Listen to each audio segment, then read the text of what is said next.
Wins. Round 2, fight.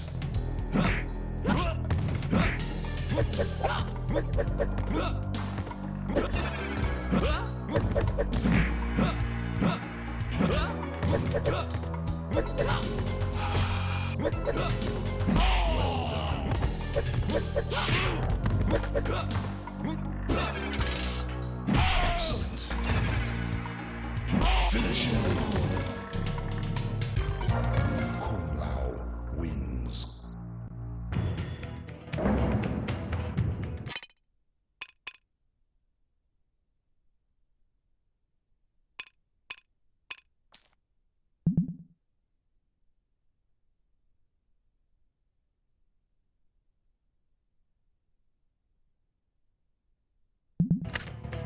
Round 1, fight.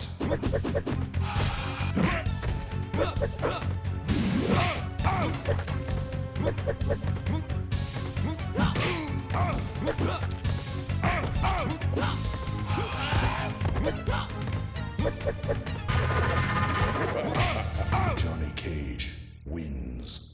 Round 2, fight.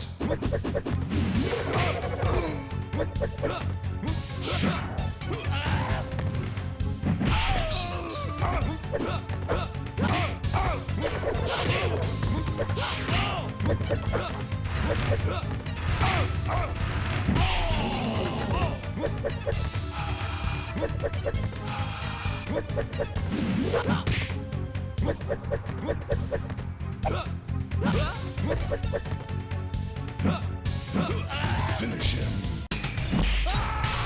Johnny Cage wins. Fatality.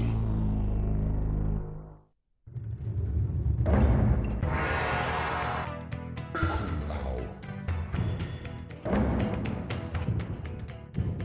Round 1, fight.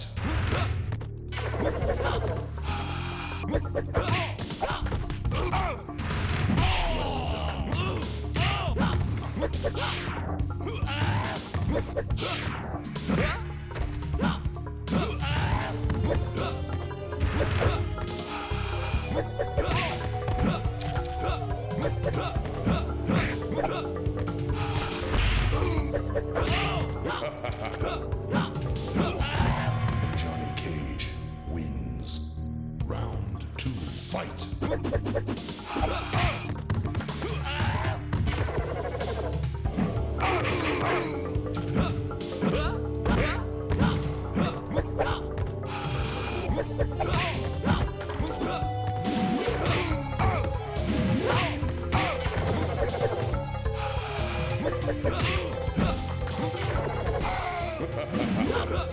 Finish him.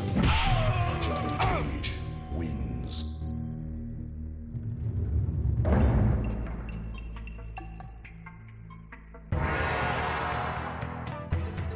Kung Lao. Round 1, fight.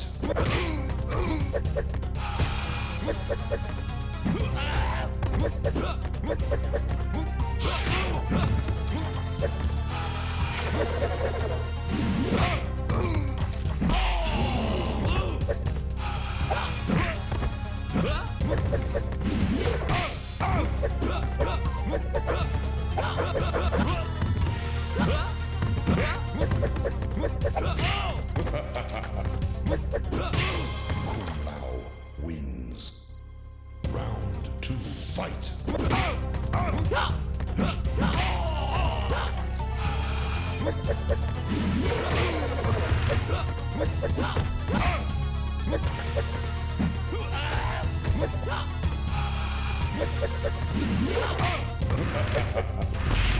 Johnny Cage wins.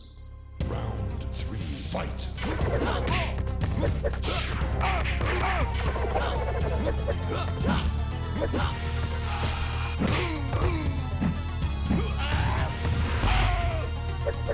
Finish him.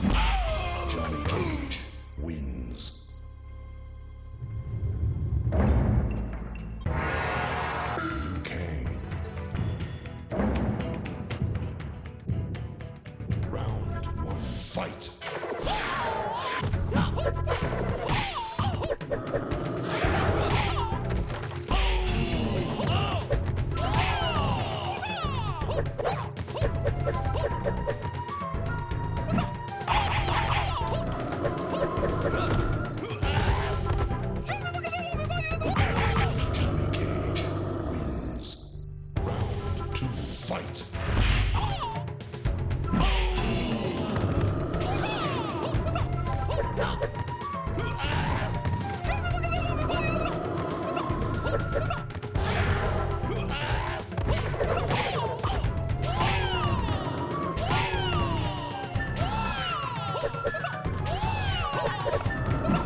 Fatality.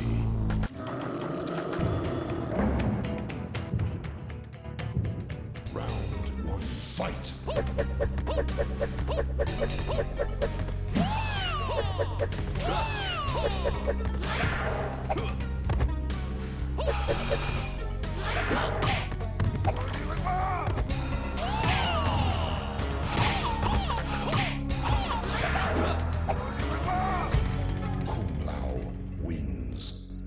Round two, fight.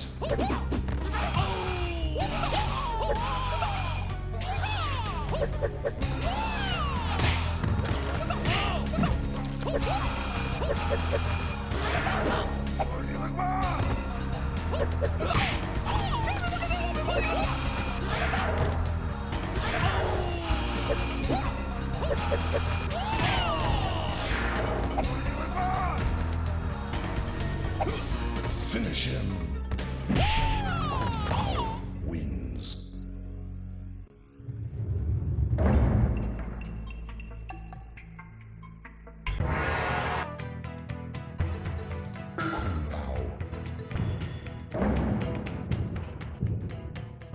Round one, fight. Kombat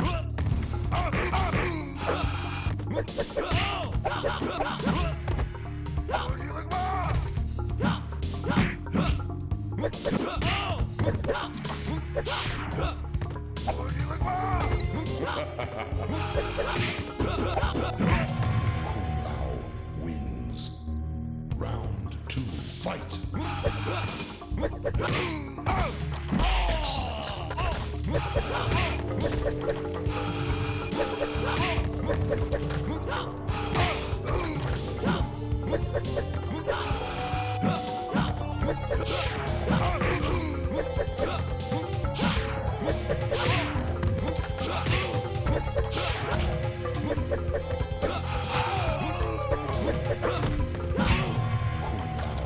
Wins. Round three, fight.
Finish him. Now wins.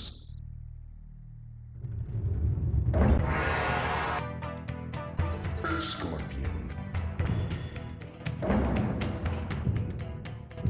Round one, fight.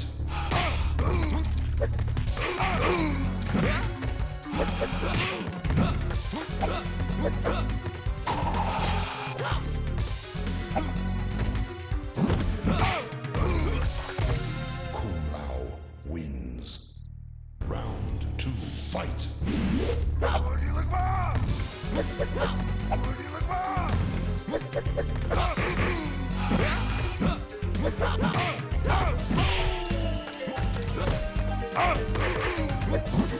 Finish him. Kumao wins. Liu Kang. Round one, fight. Liu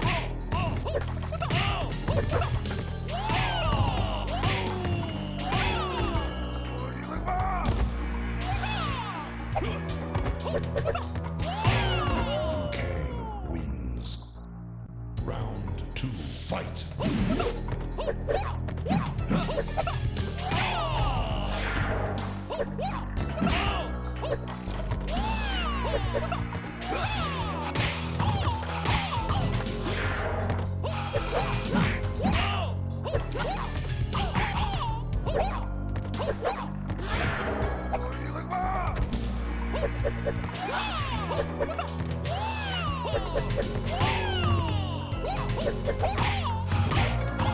Lao wins.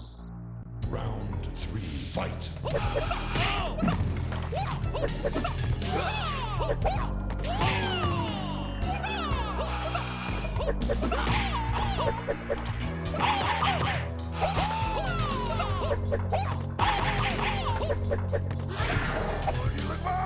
Finish him.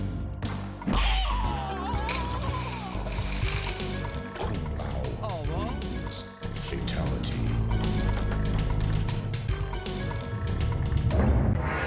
Liu Kang. Round one, fight.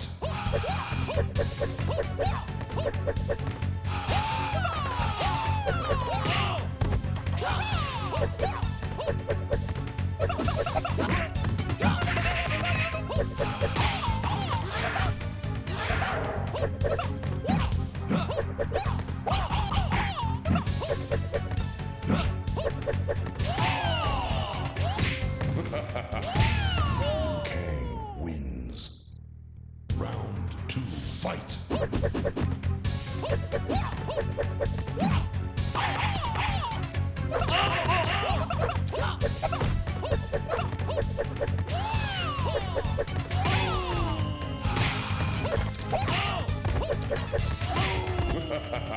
Finish him. Liu Kang wins.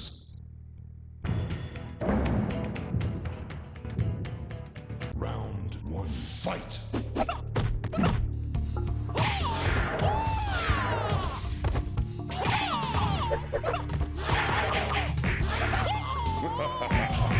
Kang wins. Round two, fight.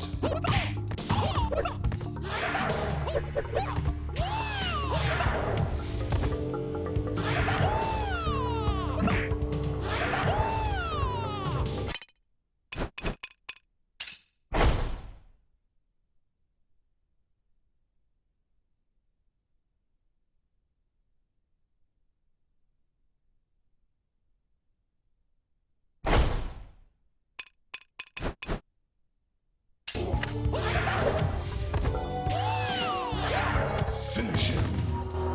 Liu Kang wins.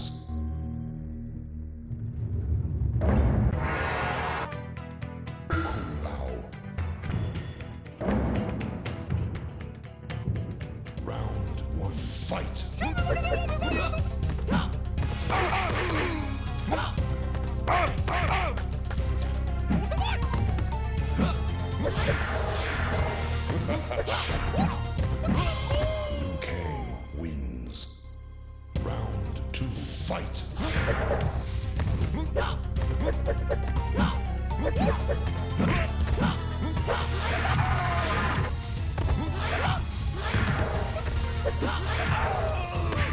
Finish him. Liu Kang wins. Fatality.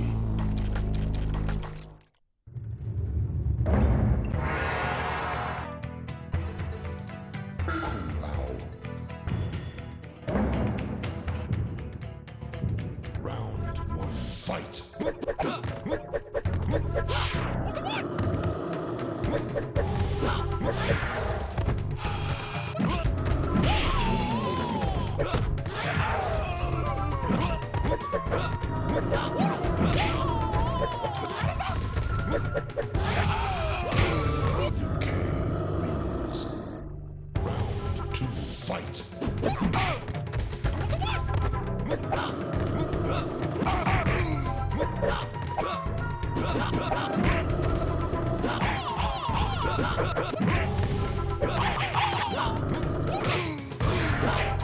Finish him.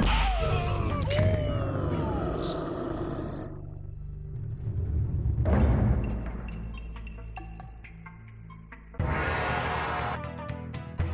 Melina. Round one, fight.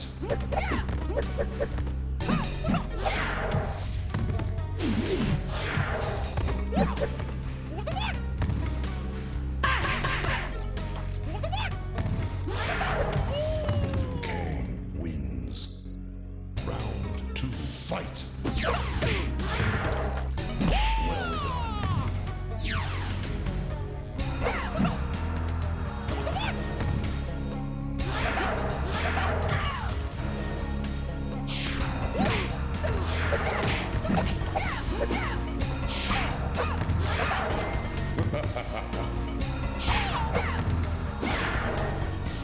Finish her. Kang wins.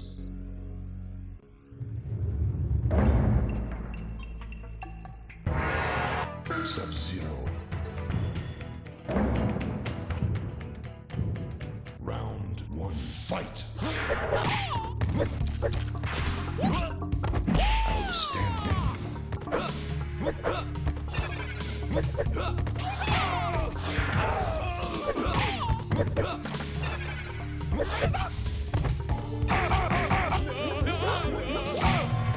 Kang wins. Round two, fight. Outstanding.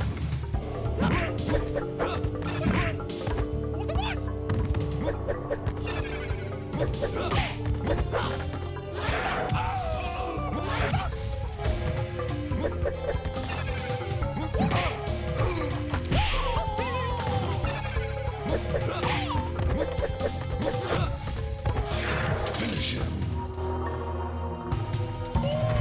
Kang wins.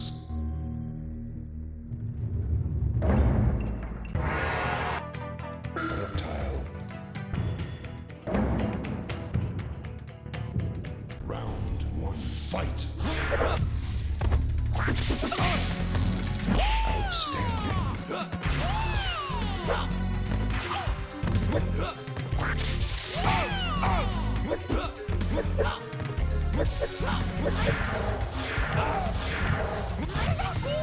Kang wins. Round two, fight.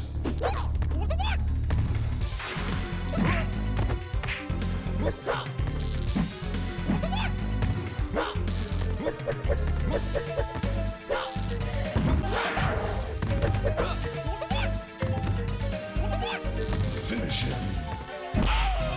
Kang wins. Liu Kang. Round one, fight.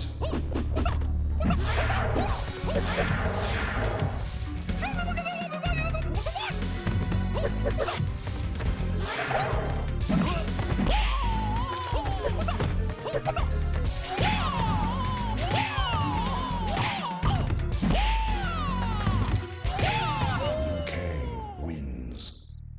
Round two, fight.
Finish him.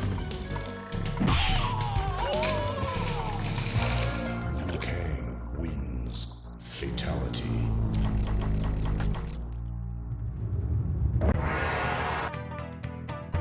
Raiden. Round one, fight.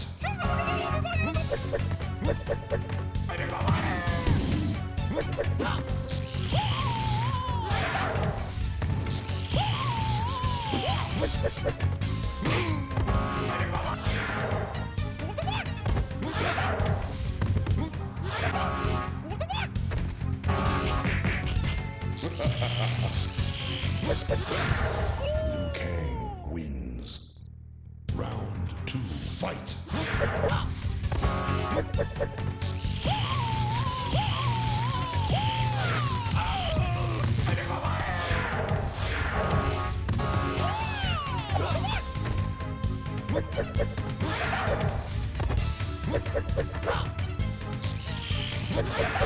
Finish him. Liu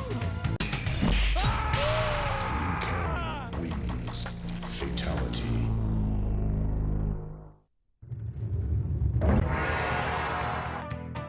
Kitana. Round one, fight.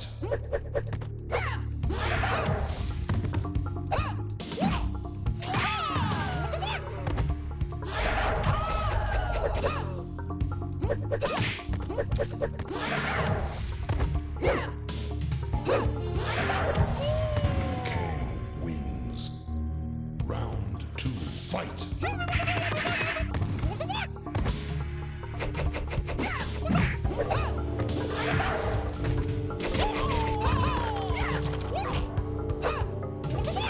Finisher. Kang wins. Liu Kang. Round one, fight.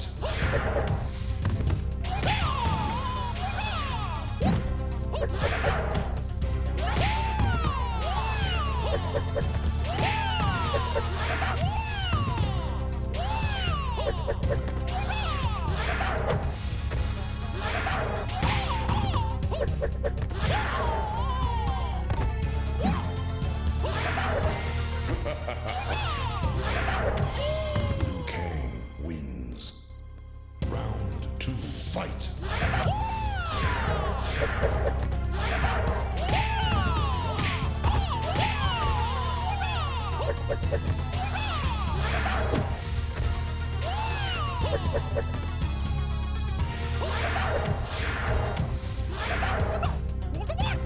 Finish him. Liu Kang wins.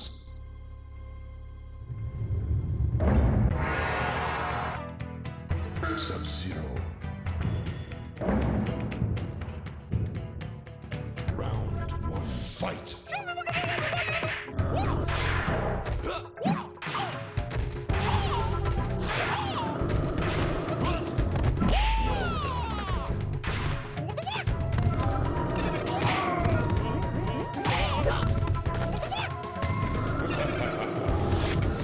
Liu Kang wins. Round two, fight.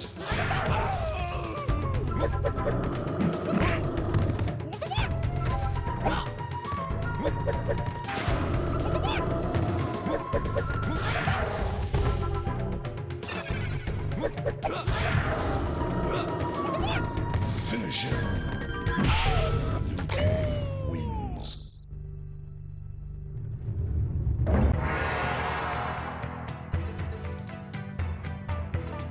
Shang Tsung.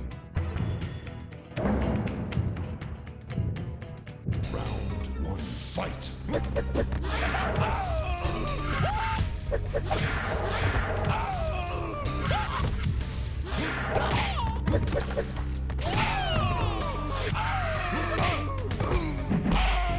Kang wins.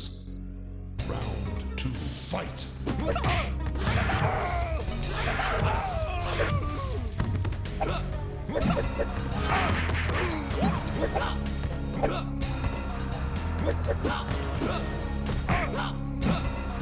Finish him. Liu Kang wins.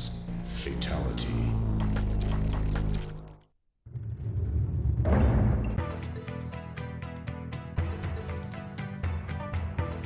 Liu Kang. Round one, fight.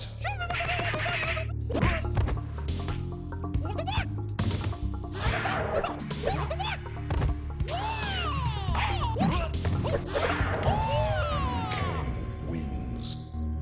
Round two, fight.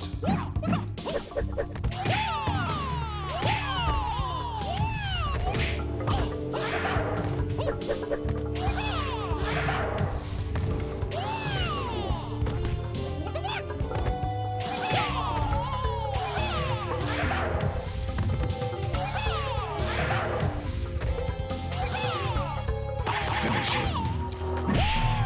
Kang wins.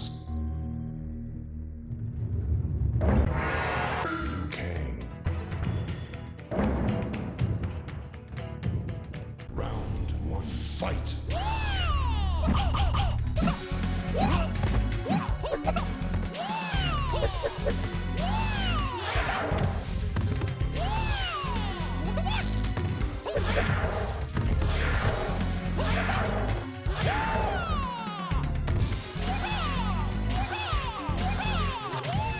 Liu Kang wins.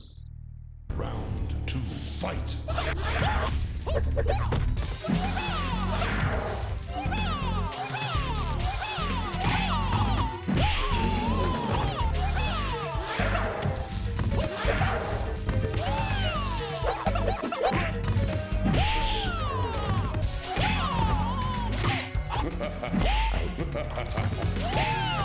Kang wins.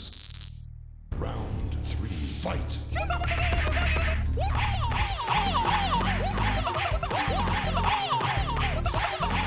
Finish him. Liu Kang wins.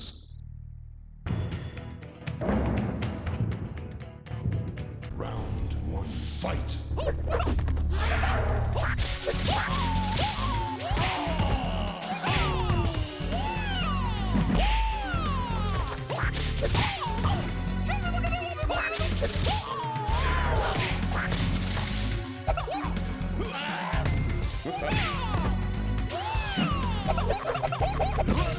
Reptile wins.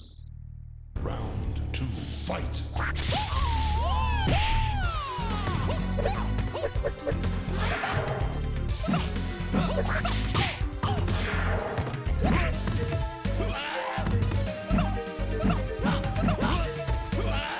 Finish him. Reptile wins.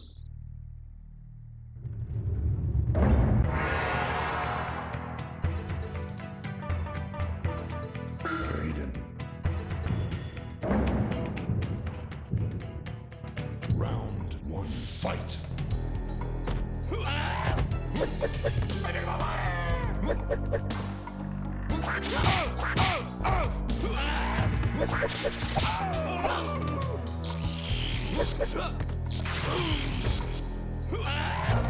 Reptile wins. Round two, fight.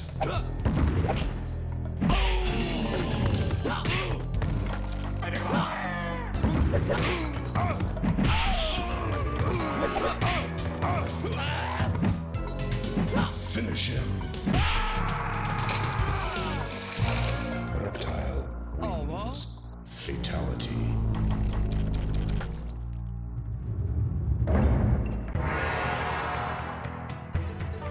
Sub-Zero. Round one, fight.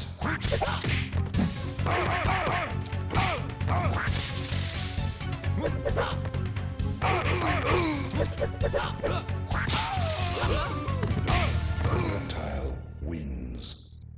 Round two, fight.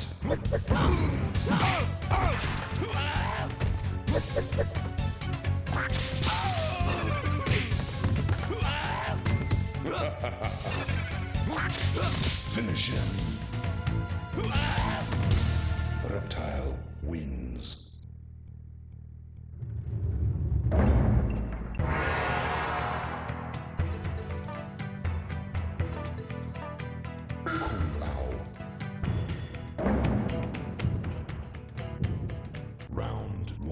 fight.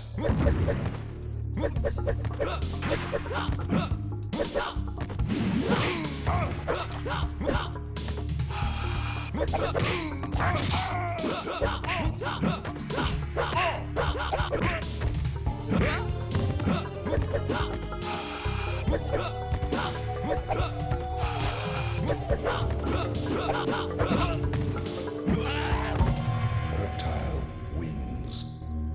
Round 2, fight.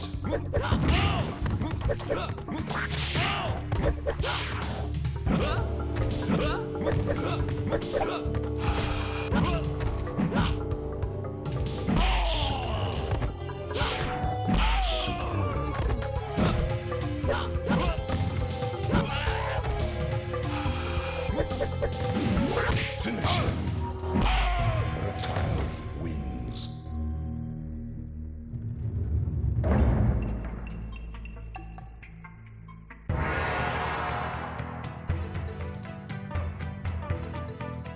Scorpion.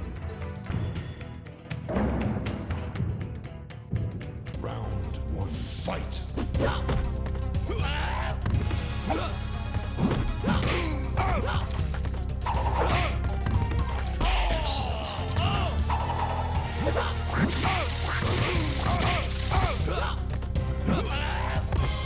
Reptile wins. Round 2, fight.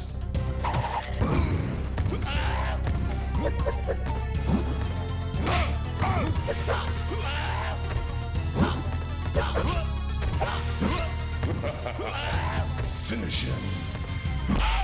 Reptile wins.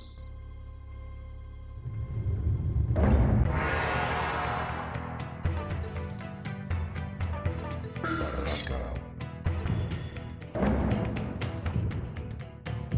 Round 1, fight.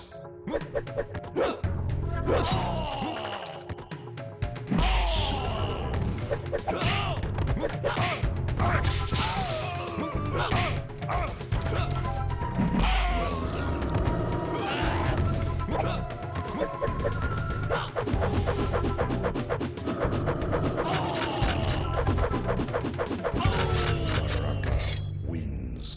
Round 2, fight.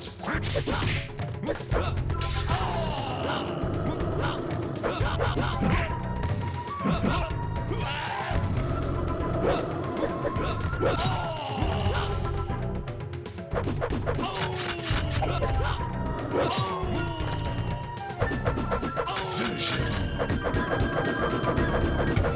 Baraka wins.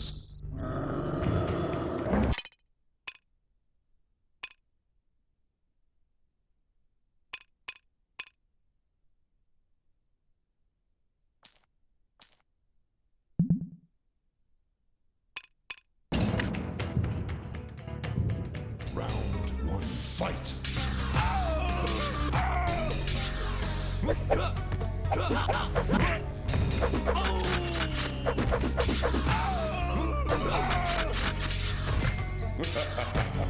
Baraka wins. Round 2, fight.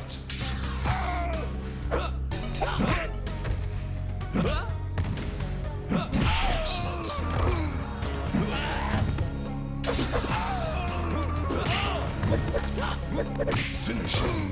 Baraka wins.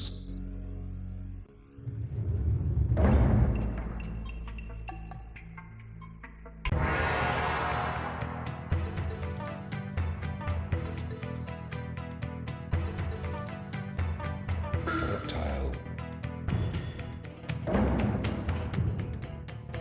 Round 1, fight.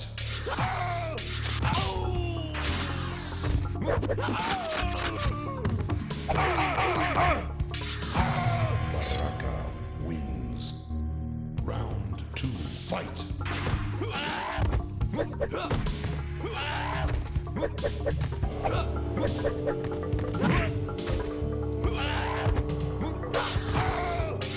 Finish him.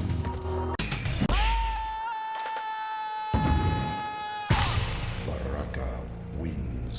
Fatality.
Fight!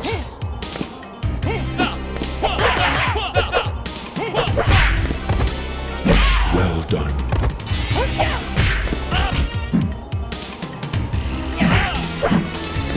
Well done.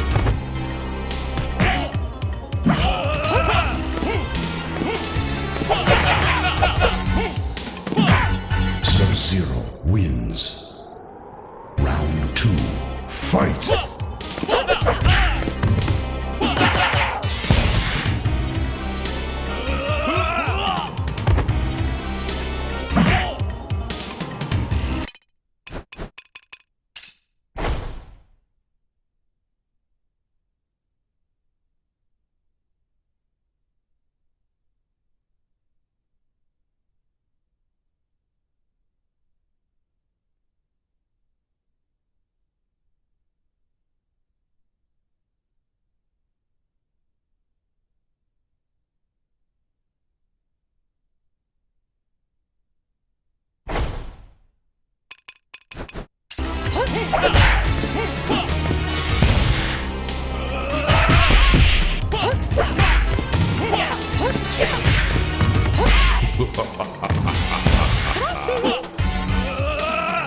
Finisher. Sub-Zero wins.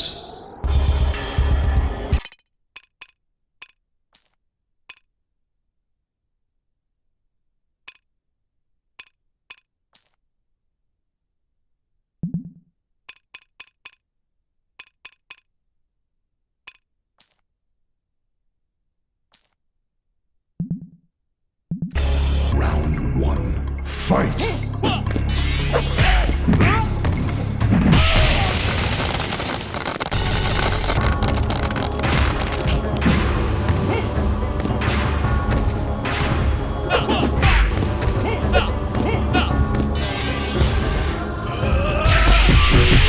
Well done.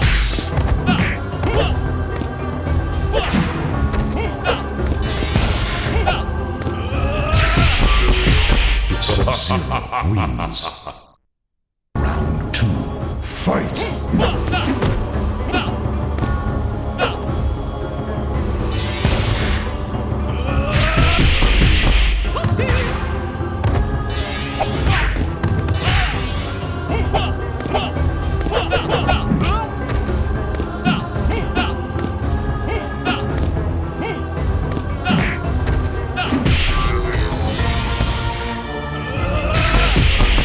Well done.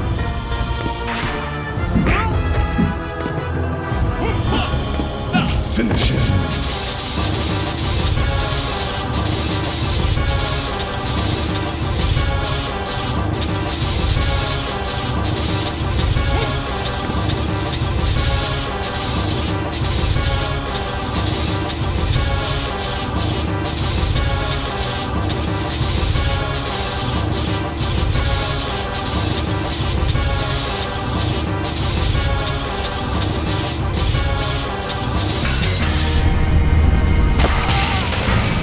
Sub-Zero wins. Fatality. Round 1. Fight!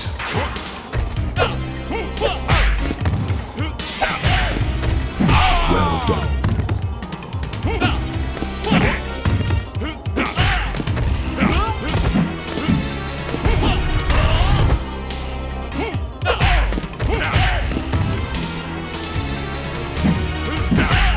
Superb.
Fatality.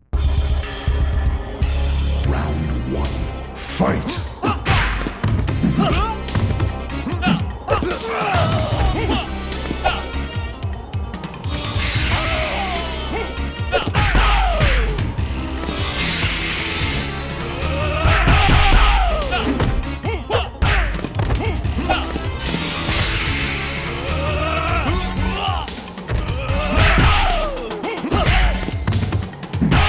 Sub-Zero wins. Round 2. Fight!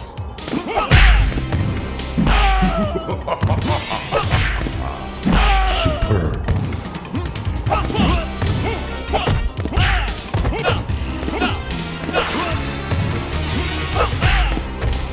Well done.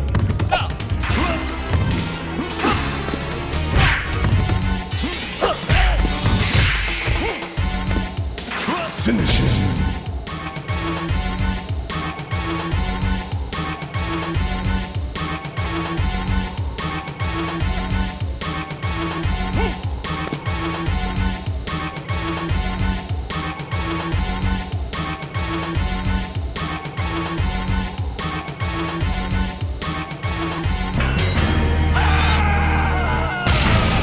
Sub-Zero wins. Fatality. Round 1. Fight!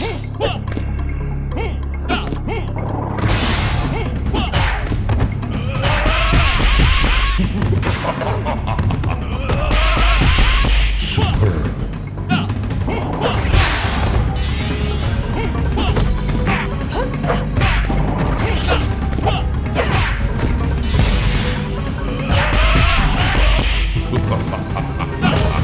Sub-Zero wins.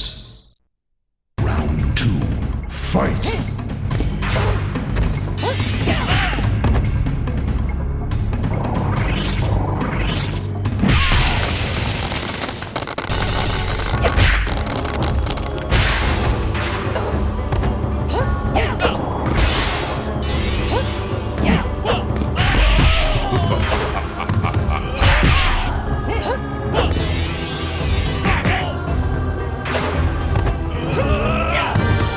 Sonya wins. Round 3. Fight!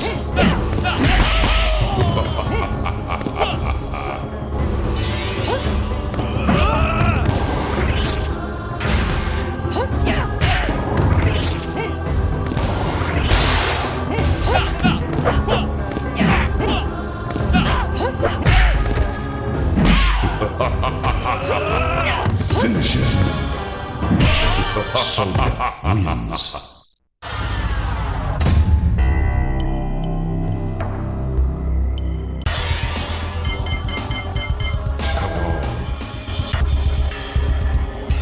Round 1. Fight!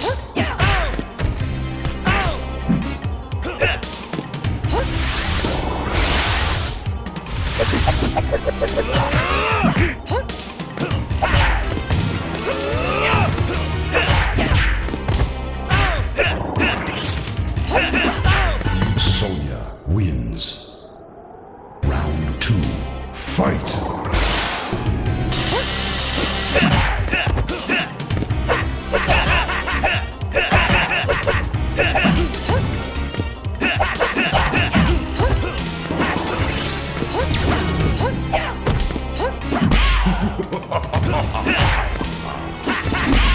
Kabal wins. Round 3. Fight!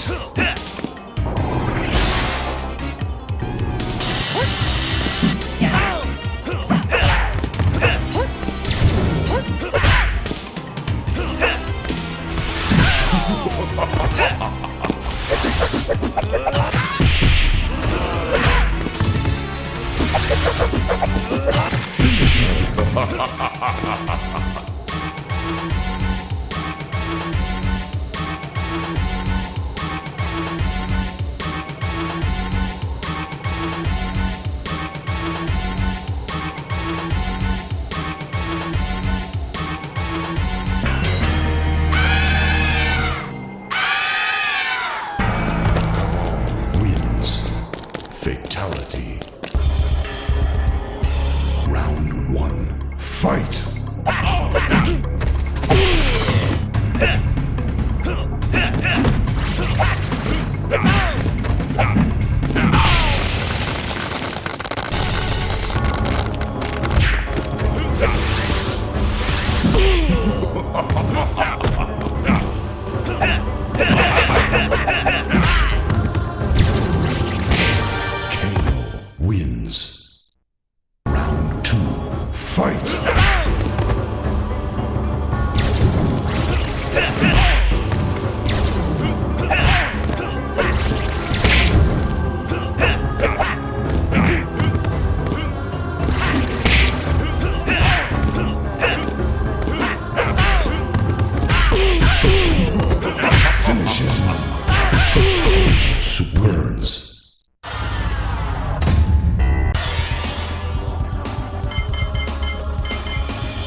Fatality. Round one. Fight!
Fight!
Sub-Zero. Round one. Fight!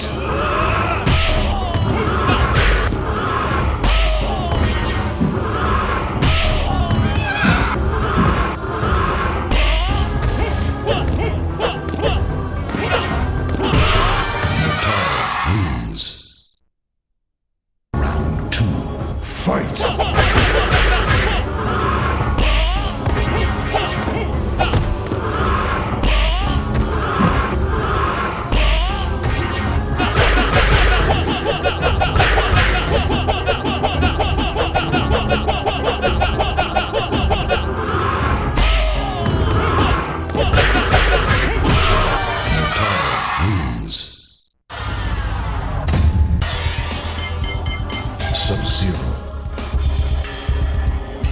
Round one. Fight!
Sub-Zero. Round one. Fight!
Fight!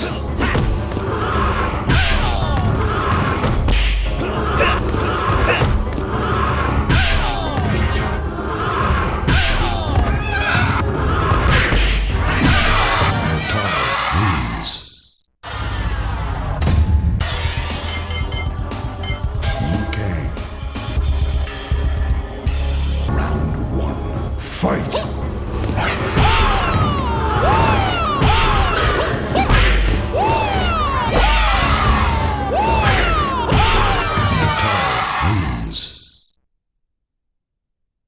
Round 2.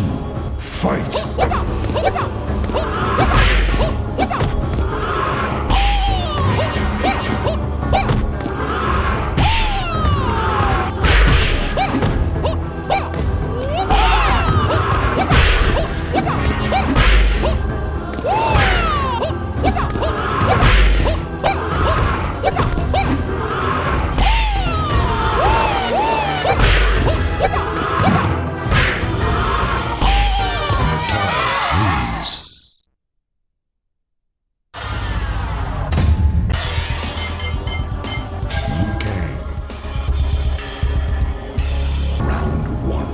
Fight!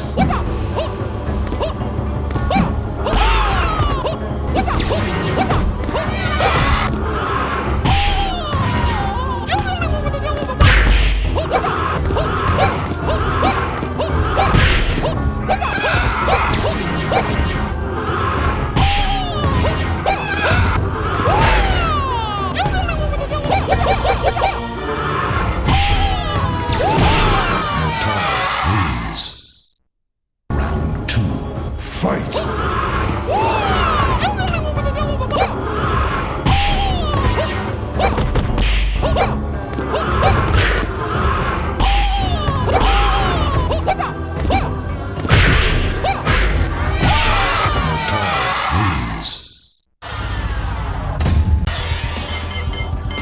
Sub-Zero.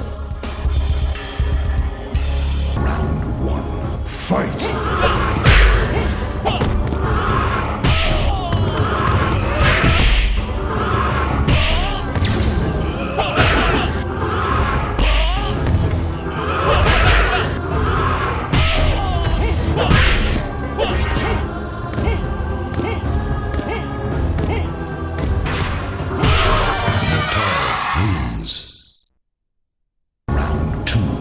Fight!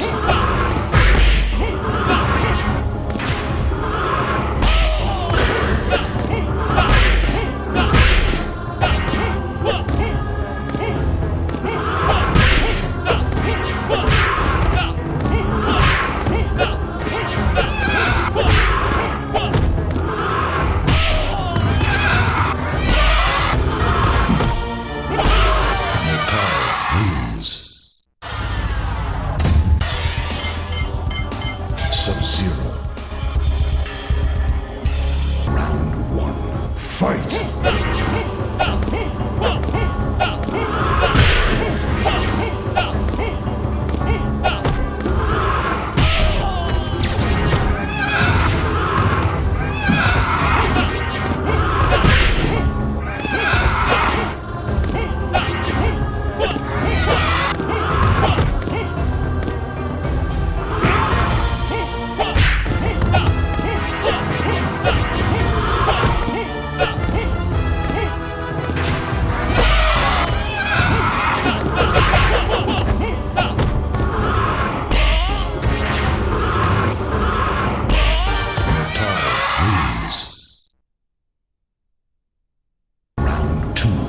Fight!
Fight!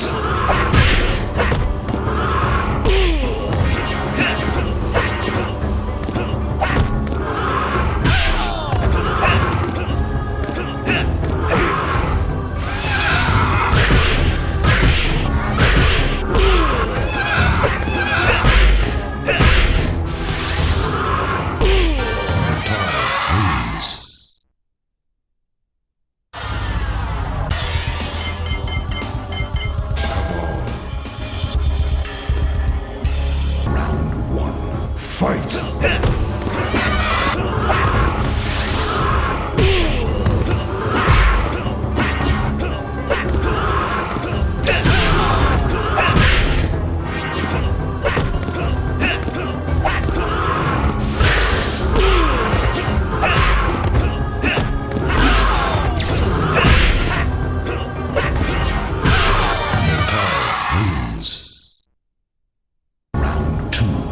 Fight!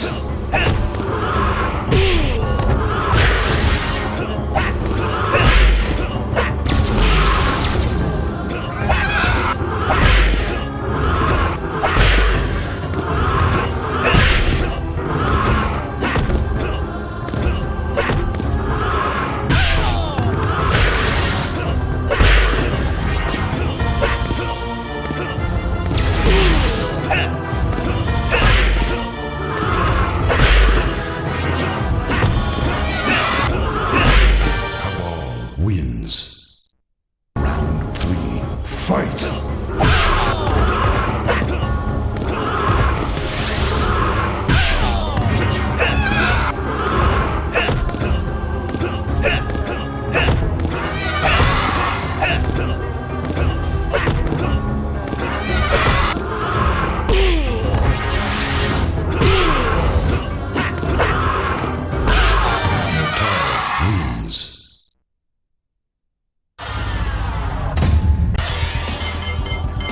Sub-Zero. Round 1. Fight!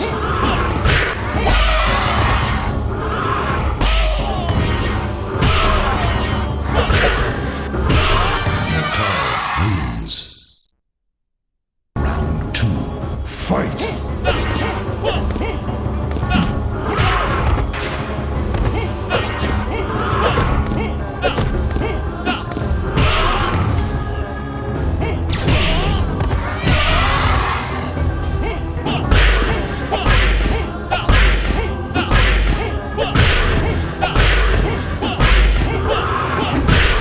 Sub-Zero wins.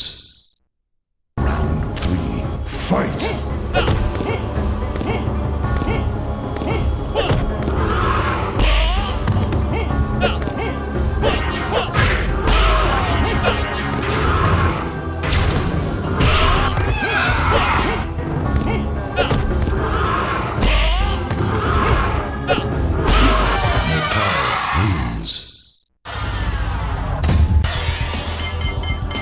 Sub-Zero. Round 1. Fight!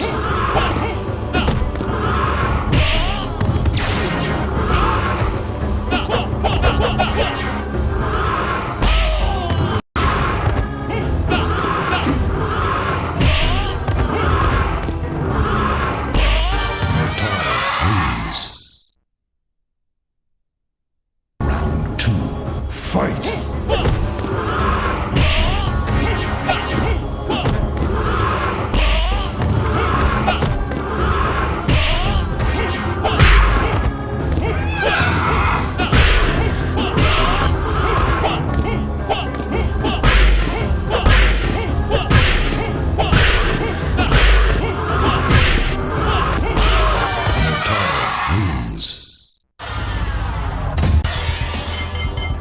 Sub-Zero. Round 1. Fight!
Fight!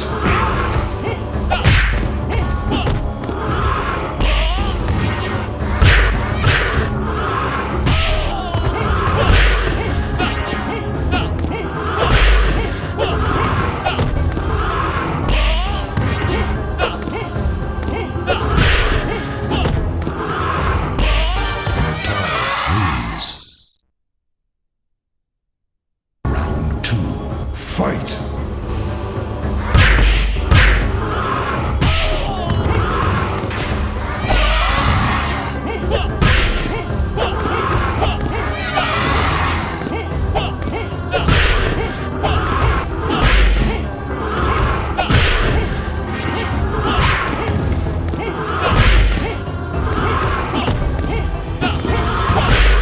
Sub-Zero wins. Round 3. Fight!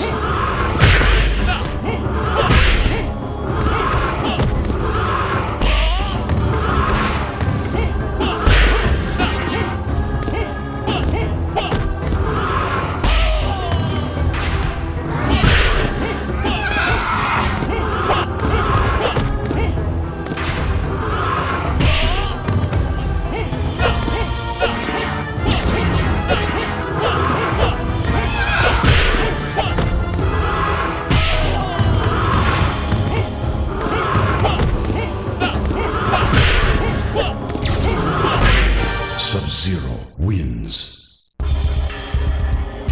Round 1. Fight!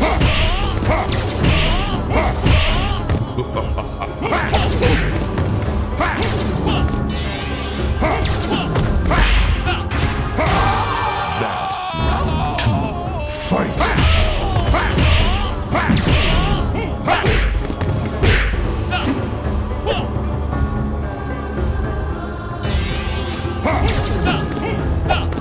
You're still trying to win?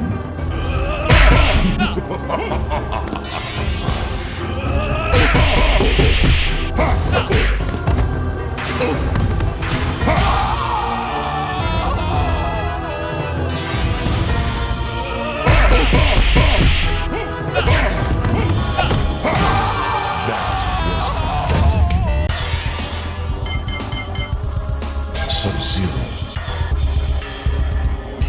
Round 1. Fight!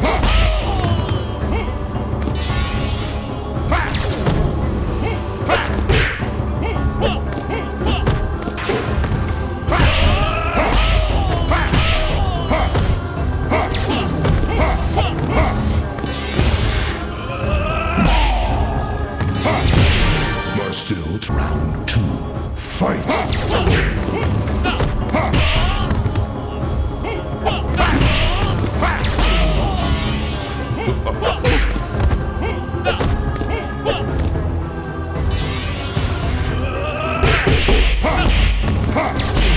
You're still trying to win? Sub-Zero. Round 1. Fight!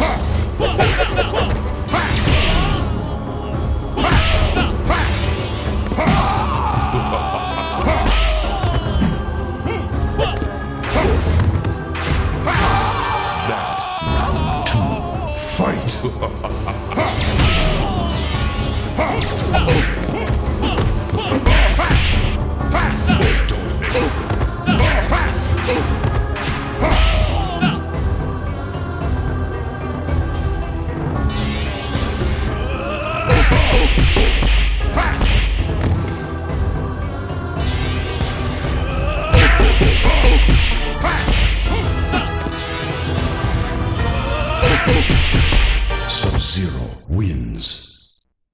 Round 3. Fight!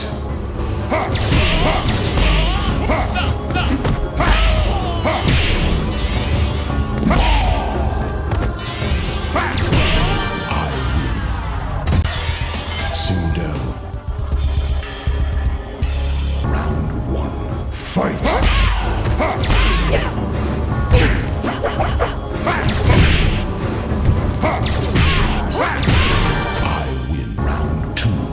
Fight!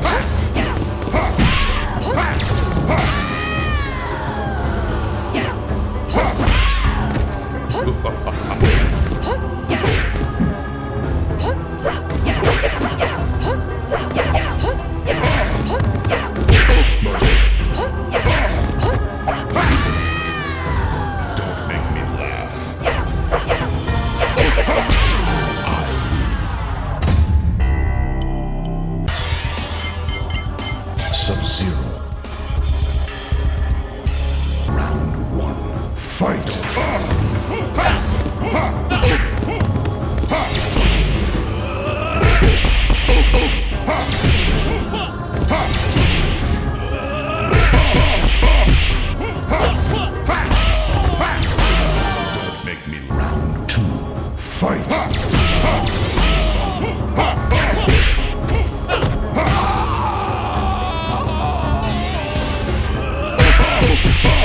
You're still trying to win.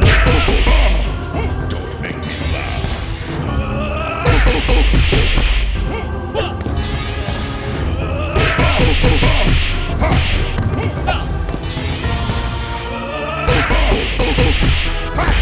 Don't make me laugh.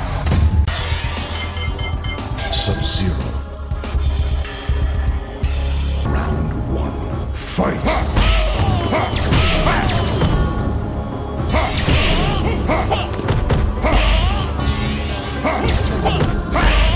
You will never do. Fight!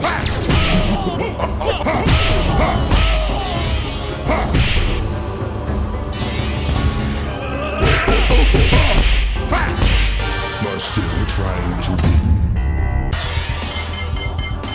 Come on. Round 1. Fight!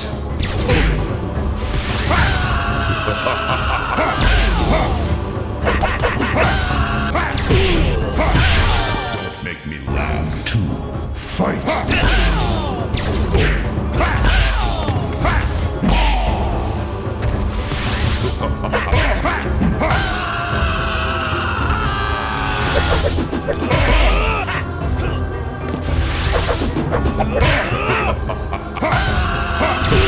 You're still trying to win. You can. Round 1. Fight!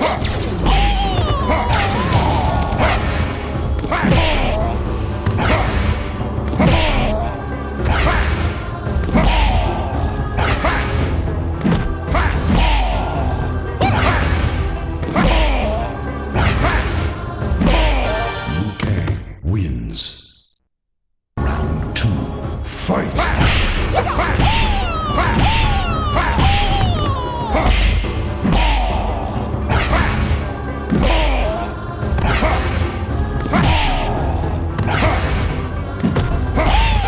That round 3. Fight!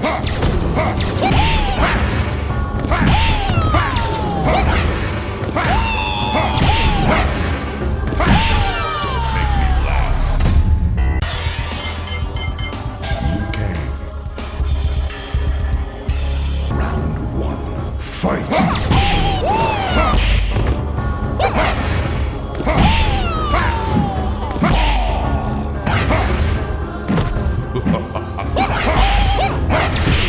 You're still round 2.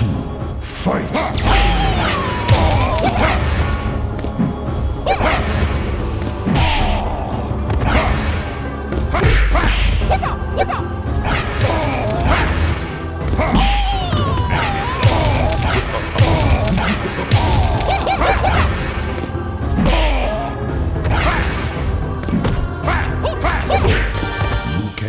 Wins.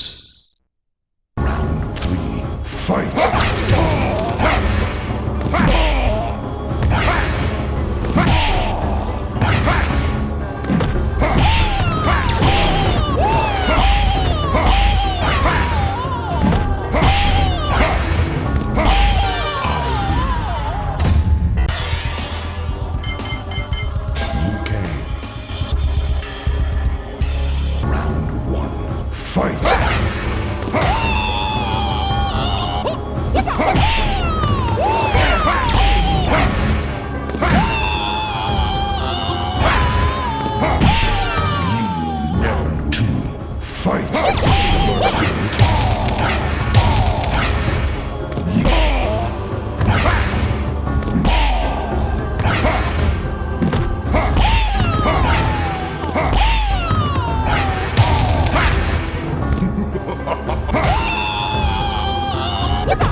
Kitana, choose your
Hey, have you heard of this game, Mortal Kombat? What is Mortal Kombat? It's like Street Fighter, but you can fucking kill people. Whoa!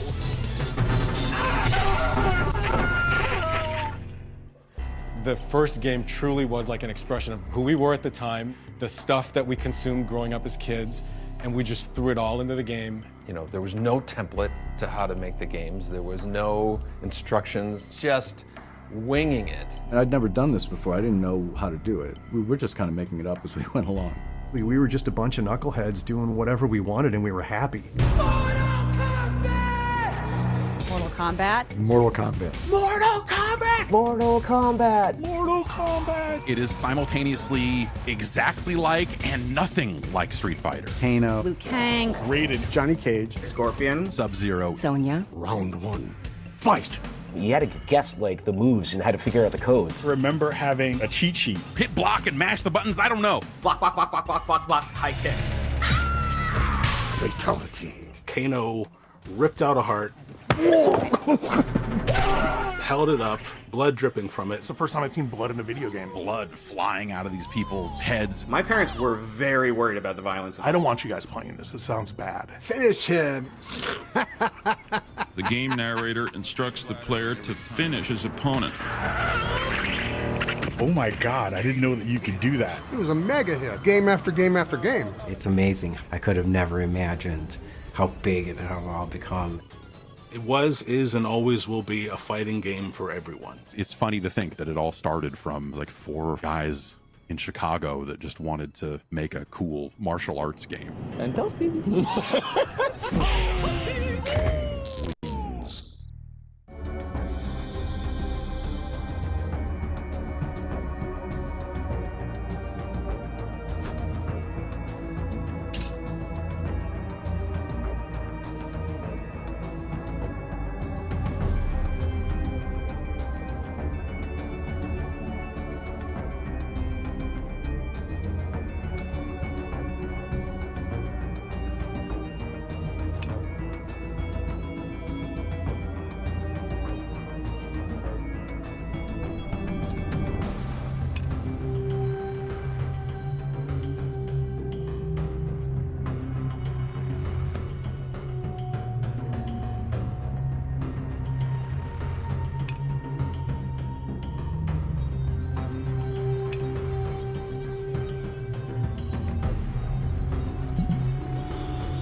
My parents were both born in Dominican Republic, and they had they were both doctors.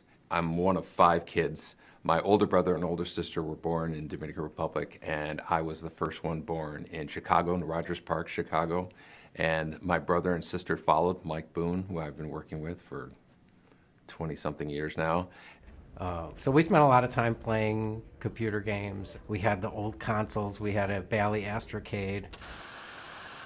The Bally Astrocade was a video game system that had a cartridge that was basic programming. And you know, you have the little plastic overlay you put over the keyboard, and you could type in basic programs, and we would write little games. And that was my first exposure to what a computer program is, the idea of creating something digitally by yourself, moving a pixel on the screen and whatnot. It just kind of taps into your brain of, oh, I have control over this, and that's probably where I really got hooked on the idea of being able to control things on a TV. All of my friends already had jobs waiting for them getting out of school, and I didn't. I made one resume my entire life. I had one resume, and at the very bottom I had a little asterisk that said, strong interest in video games. I got a call from a headhunter saying, are you interested in working at Williams Electronics? And at the time I knew exactly what Williams Electronics was. They were Defender, Stargate, Robotron, Joust, Sinistar, Moon Patrol. You know, there was 100 games that I was aware of that they worked on. I knew the people. Those were exciting days of meeting your idols. Oh, there's Eugene Jarvis, there's Sal DeVita, Mark Trammell, Warren Davis. You're working alongside people that created the games that you grew up with. I went there thinking that I was interviewing for a programmer's job, a video game programmer's job. And they were like, no, this is for pinball. Are you still interested? And I said, yeah, absolutely. And there was a part of my brain behind me that was like, eventually I'd like to get into video games, but it sounds like a fun job nonetheless. My first pinball machine was a game called Millionaire. That was kind of like how I got my foot in the door. I was just learning how to, turn on lamps and flash bulbs and do special effects and whatnot. Eugene Jarvis was working down the hall from me on a game called F-14 Tomcat. He was working on a pinball machine, and Eugene asked me if I could do, special effects for that game. It had some really cool light effects, and so everybody started asking me to do special effects for their games. I became the special effects guy. I met Ed Boon the day he arrived at Williams. He was a really nice guy, young and naive, and smart as hell. And we had a great time working on Black Knight with Larry Tomorrow.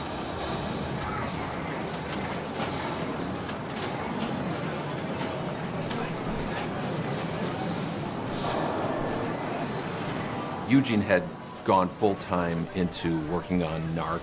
And again, this wasn't just a video game. This was a whole operating system and hardware. He eventually gave me a hardware system in my office while I was programming pinballs, and then on the side I would just be like making packets of dollar signs exploding that they were using in NARC when you would drop money and whatnot. And so I was just messing around with that and was really getting excited about the notion of working on video games. And at some point there was an understanding that when I was done with Black Knight, I would join the video game department to work on high-impact football with Eugene in about 1990, I would guess.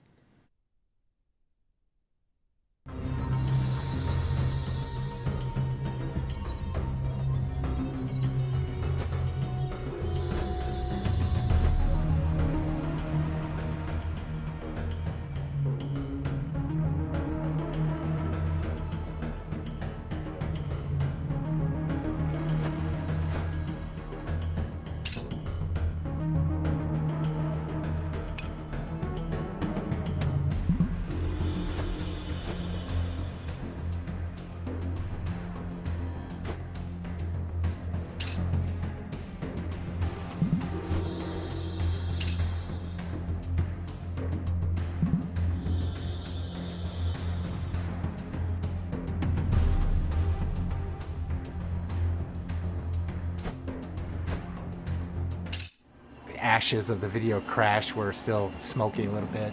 The whole industry, both console and arcade and everything, we'd been rehashing the same simple, character-based games. And as far as character art, at this era, the Japanese were really dominating things, and they had just amazing artists, and we really didn't have that resource in the U.S.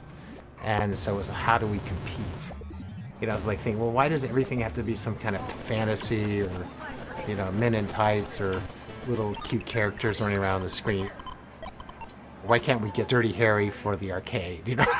It's like, and by doing live action, we don't need all these animators. Technology was moving and digitization was starting to happen. So NARC was kind of born out of that.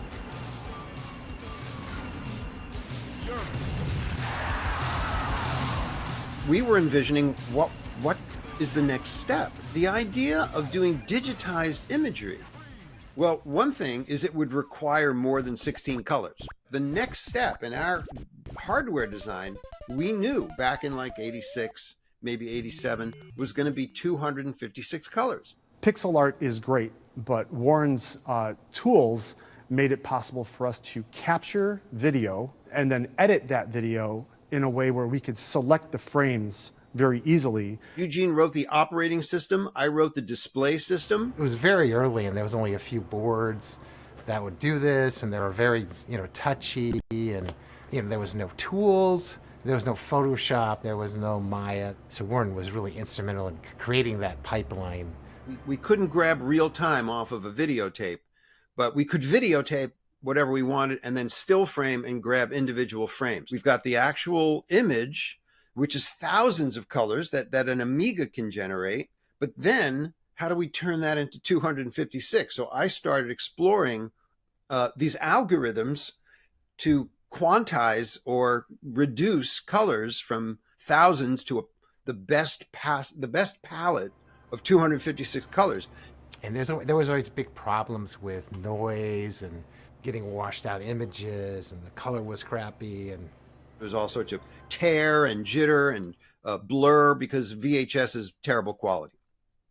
But that's what we had at the start. The development of the studio and the techniques that we utilized came from those guys. Folks like Warren Davis or Mark Lafredo. These are the guys working on the hardware and the software that we worked on. It's like, if you think about me at the time, I was like, 20, 21 years old. And so I was literally just inheriting all this work that had been done before me. And I mean, I think we all like to talk and fantasize about this garage development mentality and stuff, but really, there were tools and things that were happening behind the scenes that we benefited from. Again, Eugene Jarvis with like his just kind of overall direction and focus. A guy named Todd Allen who literally wrote a debugger. To this day, I'm just amazed at everything that he's done. And Warren, he made it possible. Like if Warren didn't do what he did, I don't know if we would have been able to have done Mortal Kombat. And Warren was always around, so that whenever we wanted anything else, a request came up, we just went over his office and talked to him, and he'd be like, yeah, okay, give me a day, I'll have that for tomorrow. And it's like, tomorrow, okay, great. Besides being an amazing programmer and creating Kubert and working alongside of him and just being like friends with this idol of yours, was just really overwhelming. He's one of my favorite people in the world. I don't go around talking to people about what I did for Mortal Kombat. I don't talk about what I did in general. I have to say there's a lot of people in my life, they didn't know about Kubert until they've known me for like 5 or more years.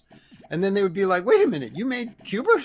So I'm like, well, it never came up in conversation. I just don't, I don't dwell on it. Although I do have to say I am very proud of my contribution to Mortal Kombat. A lot of people talk about digitized graphics, but it's like they just existed. It's like they just came out of nowhere. No, people don't think that they came from somebody or from somewhere.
I was born and raised in Chicago. I grew up on the city's near west side, which was, I was maybe 1.5 miles away from the United Center. It was a fairly rough neighborhood, but from my earliest days, I started, drawing, probably started with a crayon or something, and found myself inspired by cartoons.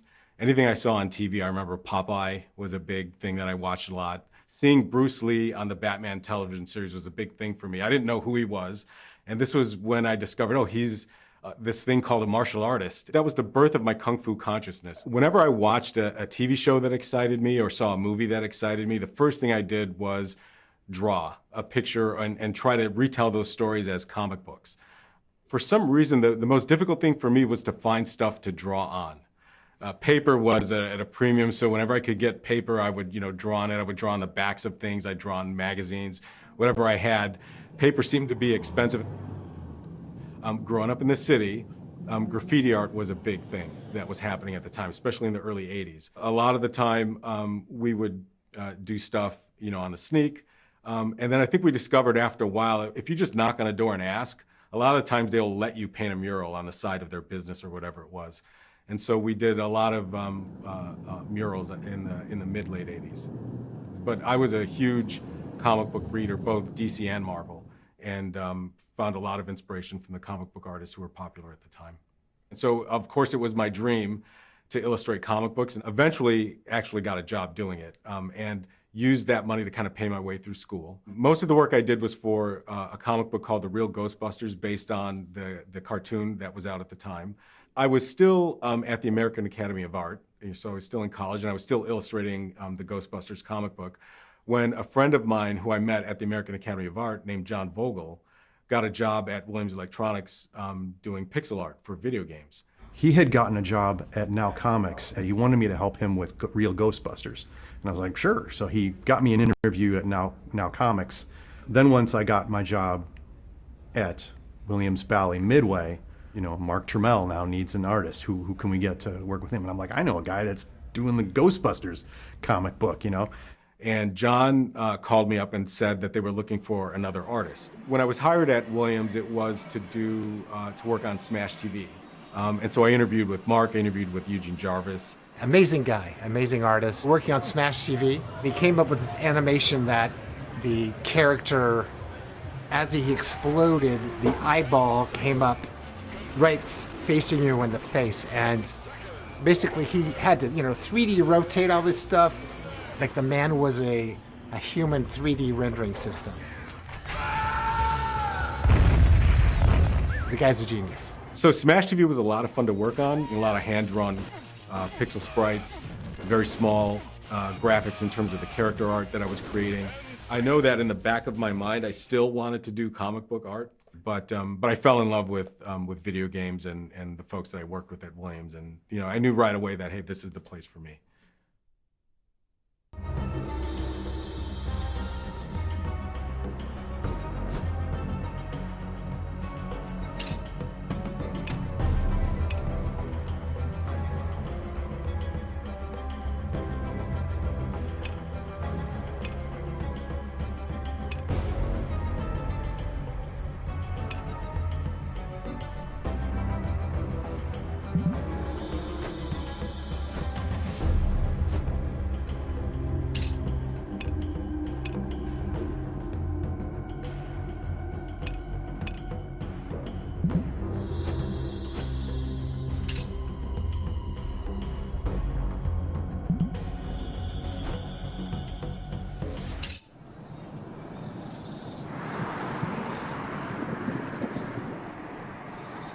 North California Avenue went back to the 40s.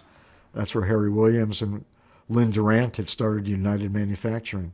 I was always obviously a big fan of Midway, and I always knew it was on California, and I would drive by and it's like, oh, that's this magic place, and that's where these amazing games were made. It was weird. It's very Chicago. It's gritty. The paint is from it's government green from 1947. It was in the pinball factory. So you walk into the front door and through the factory to get to our offices in the back. I mean, within a space of 20 feet, you go from silence to cacophony. It was like an assembly line. There were just Terminator 2s, just hundreds of them in line being developed, and all the sounds going off, terminated, and all the explosions going off. I was gobsmacked. Miles and miles of wires and a lot of fumes from the in-house plating facility, the stamping machines, the burning soldering irons. Everything smacking into itself, just all these sounds. And they actually had 50-ton metal presses stamping out pinball legs. The factory still had dirt floor. Throw things on the floor because somebody's going to come by and sweep it up. So you have this catacomb. At night when you're leaving and the lights are down, and it's like, wow, this would be a great setting for a horror movie or something. And being a programmer, a lot of times we worked at night. That's when the rats would come out. They would grow to the size of a small cat. But I remember the vending machines, rats could jump up and get the product, so it'd have to be only the top 2 or 3 rows you could put a candy bar or something. And even then, sometimes you would buy something and it would just be a wrapper. There used to be a cafeteria upstairs with a private chef. And the food was delicious. They had it down. We never left the building, okay? We had half an hour to suck it up and get out and go back to work. Then you'd make it to your office, and the offices were They were pretty Spartan. They were rough. The work on video games happened in what we called downstairs. Upstairs was all of engineering. Everybody had an office, so it was almost like a dorm. The first time I remember meeting Ed was when John Vogel and I had shared an office. So I feel like I was involved with Smash TV and Total Carnage because I could see it being made.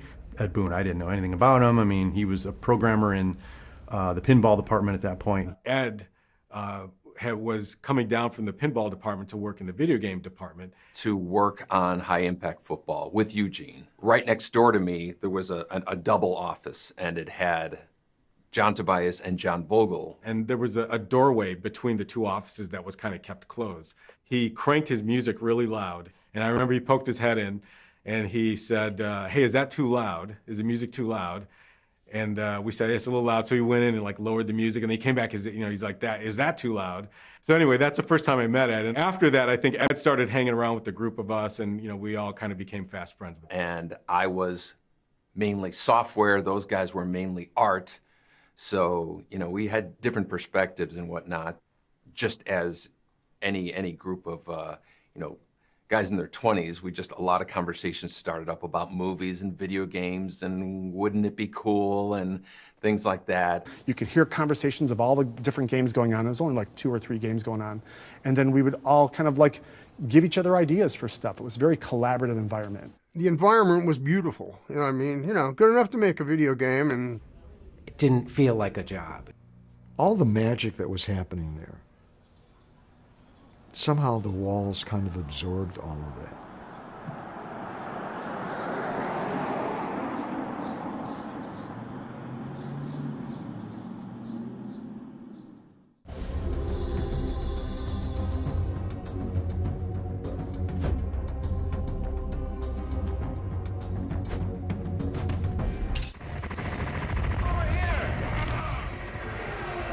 At that point, John was finishing Total Carnage, and I was finishing Super High Impact.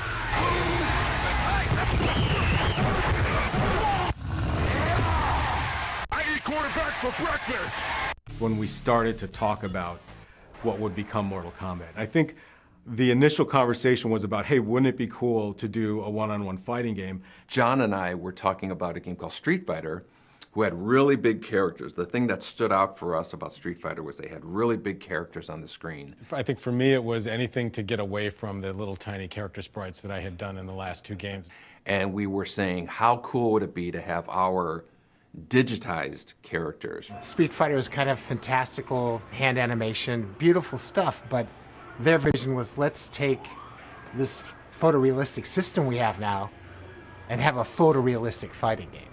For me, it was the opportunity to take all this inspiration from all the Kung Fu films that I grew up watching and kind of throwing it into a game. The conversation went towards Jean-Claude Van Damme. At some point, just fixated on the idea of doing a photorealistic Van Damme fighting game.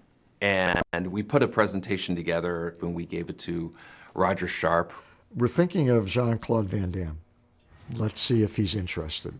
The reason we made a video to pitch to Jean-Claude Van Damme was because another team at Midway had done the same thing with Terminator arcade game as well as Revolution X to Aerosmith. And so we decided just to go that route because they were having success with doing that. We found the movie Bloodsport, and we basically grabbed a number of frames of him just kind of getting into a fighting stance pose, and we put the power bars and we kind of mocked up what a generic fighting game screen.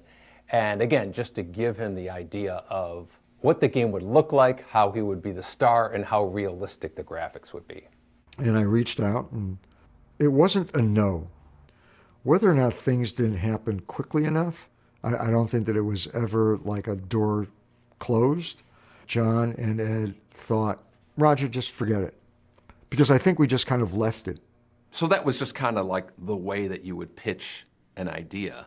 But as far as to management, my recollection was that we never gave a formal presentation. Street Fighter was really big, and when we said we want to do a fighting game like this with our graphics, there wasn't much convincing that needed to be done. It was, yes, that obviously is a really cool idea. I thought it was a fantastic idea, and I knew that I had to still finish Total Carnage, and I know Ed was still working on High Impact. Touchdown! But I think that was the beginning of the conversation. Maybe our next game could be this fighting game.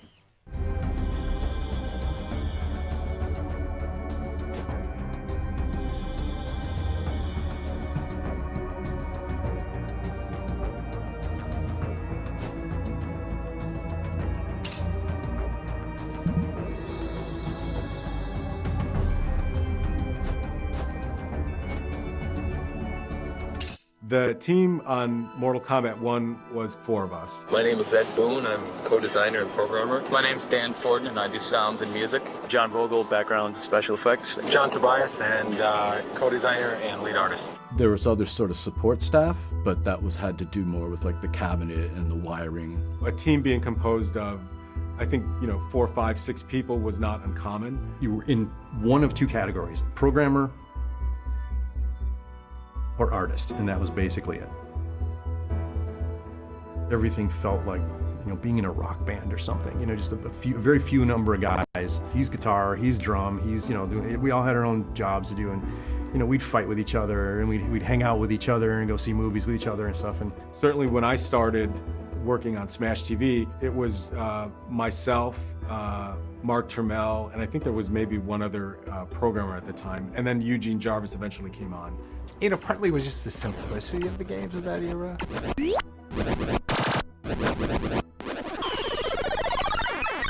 8-bit, pixel art, that a lot of the animation was just done with graph paper. Say Defender, all the animations of that game could be done in a week. A lot of people think that, somebody up high says you're going to make a fighting game and you're going to call it Mortal Kombat and it's going to look like this, and then we go, okay, and do it. That's not how it worked at all.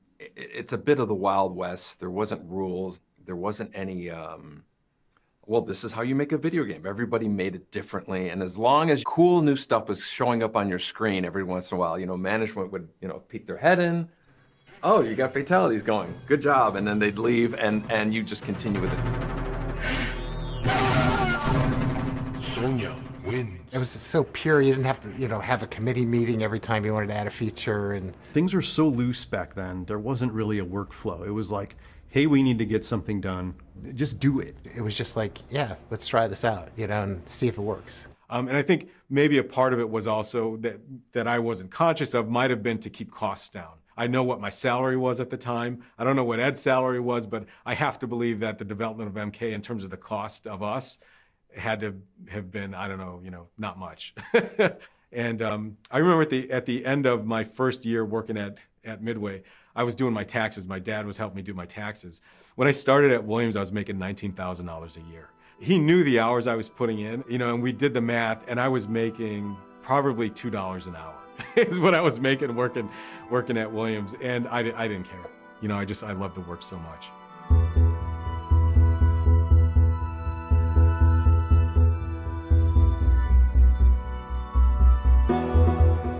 I know it's not a popular topic, but like, the overnighters and the, going out for breakfast, nobody told us to do that. Nobody said, stay till midnight tonight.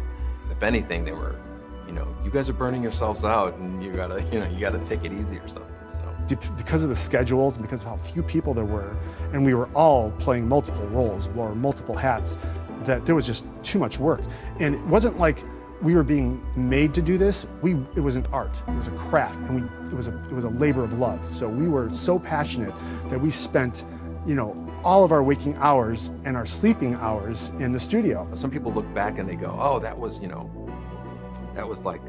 abuse or something like that. It's like, no, we were guys in our 20s who were motivated to do something cool. You were working on Liu Kang's, flying kick, and it was feeling good, and you wanted to keep perfecting it, and it was my obsession. It was like being paid to do a hobby. If a band is up all night learning a song, they want to nail it, and it's the exact same thing. It's completely self-motivated. Back then, it was nothing but fun. It was just, working there was just hilarious. The secret sauce was basically we were just a bunch of knuckleheads doing whatever we wanted, and we were happy.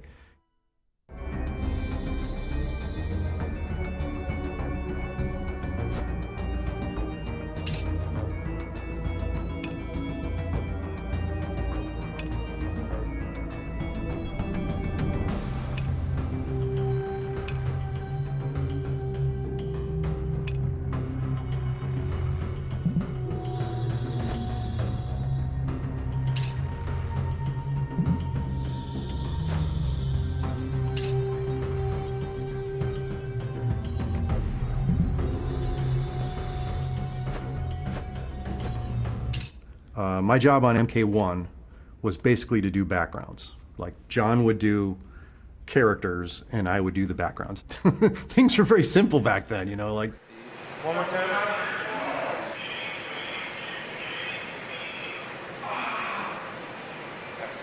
He would choose which frames he wanted to use and then cut the background away from the characters. And that was his job, you know. Literally after we shot the footage, I think maybe that night or the next day, I started stripping frames right away. We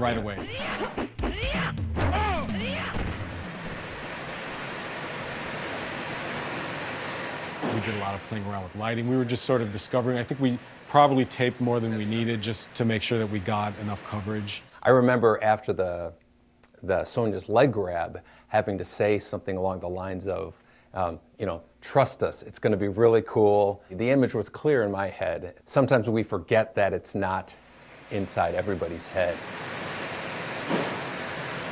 Okay, that's good.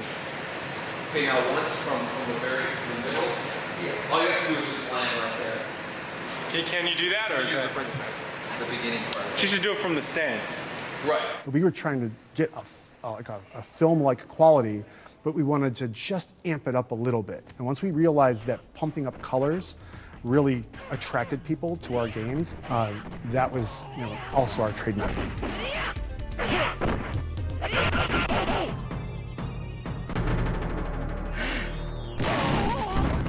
A lot of the character design that I did for Mortal Kombat was based on the limitations of the hardware.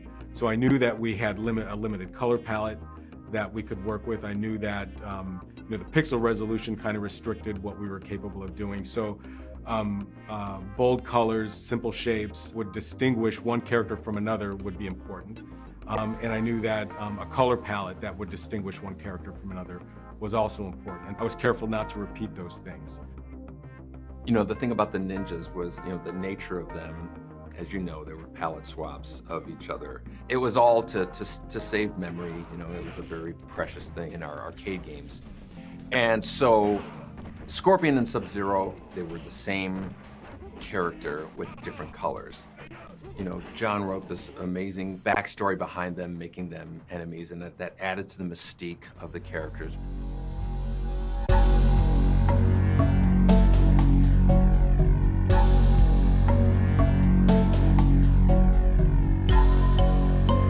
In one of the pages of my notebook, I had scribbled, okay, here are the characters and here are their archetypes. I knew that, well, we need a hero, we need a villain, we need a sidekick, we need all these things. I was a big Joseph Campbell fan. I had read his books and I was aware of the hero's journey and the character archetypes that he had sort of outlined. I thought, okay, well, if we could tell implicit story through character archetypes, the players might sort of almost subconsciously relate to the characters in a particular way. So that played a part in sort of the character choices we made. I don't recall exactly why we did some characters and not others. I know that we were limited with the number of characters we could do. A few of them I remember not using. One of them was a character called Minamoto Yoshitsune. It was based on a Japanese mythological character. And another one was called Rakuro, who was based on, I think, a Japanese mythological beasts. Those two characters didn't make it in. I think part of it was because the names became a big deal for us. It's like, you know, how does this name roll off the tongue? You know, if a name was too long, we knew it was going to be difficult to display on the health meters. It was usually silly things like that would play a part in some of the choices we made. Most of the characters' names came from John Tobias. A couple of the characters, he didn't have a name written down for them. He had Ninja 1 and Ninja 2. I was a little bit more of like a simple superhero mindset, so I started calling them Scorpion and Sub-Zero. Those simple names were kind of like my influence, but the authentic, cool names, Goro, Shang Tsung, Kano, Raiden, you know, that was John's deal. For Mortal Kombat 1, there wasn't a lot in the way of concept art that we did. Conceptualization was just limited to just scribblings in a notepad. I don't remember many, if any, drawings of backgrounds, but there may have been some. I just remember kind of like I said, just winging it and doing whatever. Like John would say, I'd like a dungeon or something, and that became Goro's lair, you know. I had already learned how to do the parallax scrolling stuff from Terminator 2, so that worked out well with doing parallax stuff for Mortal Kombat as well. I know there was one specific background that he wanted, and that was with statues, the statue background. Just make something look cool. That was basically the rule. I went to Chinatown, and just to get references and stuff, there would be, you know, an interesting vase, and I would video that vase, and then I use that, and that's Shang Tsung's, one of Shang Tsung's thrones is like the vase, you know. There's the dragon that was sitting on Ken Fedesna's desk. I just said, hey, can I video that? And he's like, cool. So I grabbed it off his desk, took it to my office, and grabbed it. That's like in one of the backgrounds, and you know, there's two of them. You know, and then there's the pagoda in Chinatown that I videoed that and used that as, you know, the courtyard, I guess we call it, I think. You know, Shang Tsung is also in another chair, and it's that big roof thing. That's from Chicago. That's from Chinatown. So sometimes it meant opening a book and going, oh, that's a cool Chinese thing. You know, get the camera, take video of it, and use that. There are things from books in Mortal Kombat 1. You know, I just went out and grabbed stuff. What looks cool? Kind of a guerrilla artsy sort of way. It wasn't really planned all that much back then.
One of the really cool things about Mortal Kombat and about some of the really great games, if you have a really great winning concept, often, you know, they got that game running in like a month. A lot of modern games, it seems like they spend all their time in this graphical wilderness trying to get everything looking so cool, and then they've got like 3 weeks left to figure out what the game is. We had a very fast iteration. I would get art from John. You know, we put it in, and an hour later, we were playing it.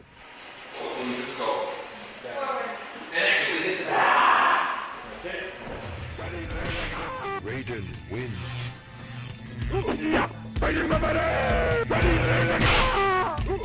The first time you play it, you just go, this is incredible. You knew you were on the right course. Ed was like just eager to have people in and give him feedback on stuff. A lot of times it was just, you know, someone, you'd have someone in your office to look at something and they go, hey, what about this? And then, you know, maybe that's a good idea. Ideas could come and be turned into reality in the same day. Yeah, in fact, I remember we would record a little bit of footage. Okay, one more time. All right, that's good.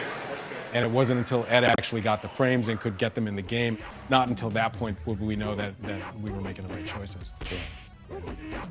When we were making this game, Street Fighter II was the big rage, and I was a huge admirer of that game. At the same time, I felt like there was a little bit more ceiling room in terms of how outrageous you can get with the moves. We wanted characters using magic, disappearing, teleporting, doing all these kind of unpredictable things. And a lot of the moves were constructed from kind of almost like scraps. Kano's ball was from his flipping animation. Scorpion's teleport was from his jump punch animation. You know, Scorpion throwing a spear and pulling somebody in, that, you know. It was something that I remember I thought of that was just an outrageous move that wasn't seen in any other fighting game. Right, although we used to try to do the wind up and throw is usually like 5 frames maybe. Like if you went like Yeah, something like that. It was one of those spur of the moment, inspirational ideas that ended up becoming like very signature, very iconic to Mortal Kombat. The way he was implementing them was so interesting because he uses the frames of animation, and he was, as a programmer, would move them around to do things. Like he would define like how things animated across the screen. When we did the Liu Kang flying kick, you got to stop him once he makes contact, and it'll make the impact feel like it's a lot more intense, more forceful. Iterating again and again on how important it is that we get the timing of all these things correct. Other than, you know, how John would define what the actual frames of animation were, Ed defined how things moved around.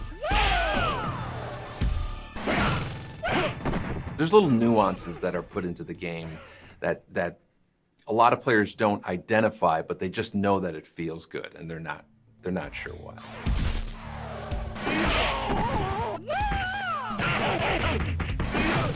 I think that was a hard lesson to learn back in the day of, hey, I want this animation to be really smooth and I want it to be like 100 frames. And it's like, no, it doesn't feel good. It doesn't feel good. And it has to feel good.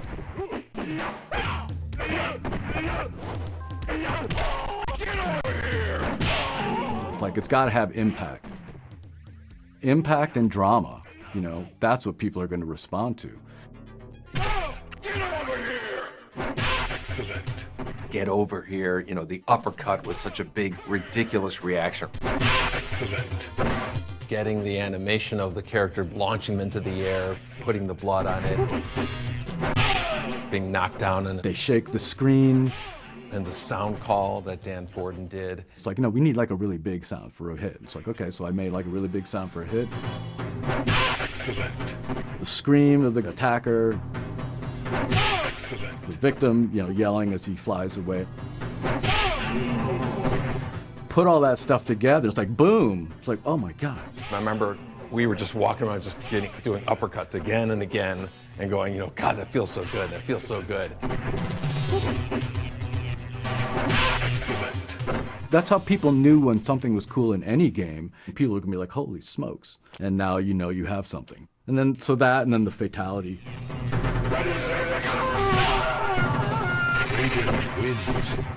Like, fatalities were the big thing that made us a hit.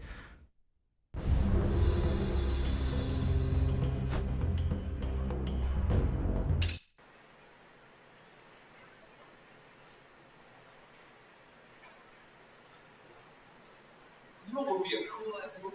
One more time. All right, that's cool.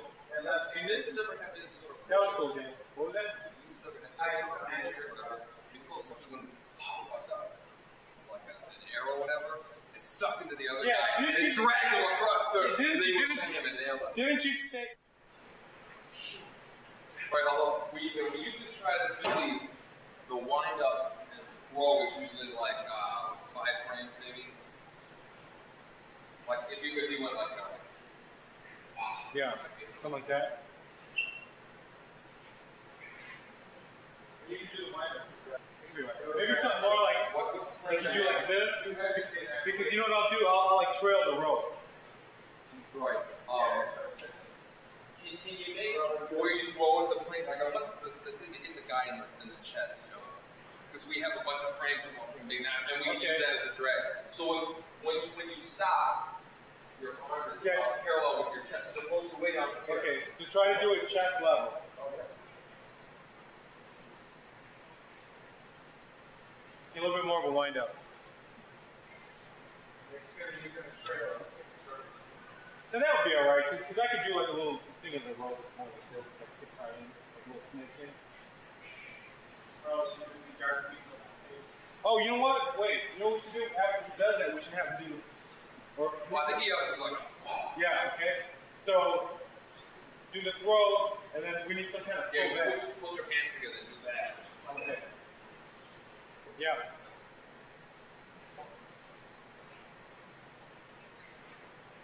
try your wind up with a little more like right now you're kind of just going.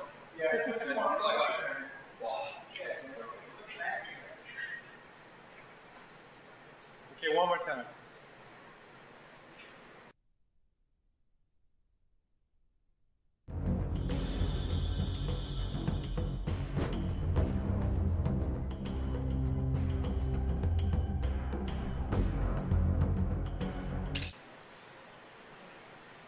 What we should do, John?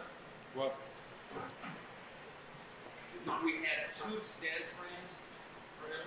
Okay. One for the old guy. I mean, it'll cost just 7 frames, but it'll just make him seem alright. different. Okay, let's see that.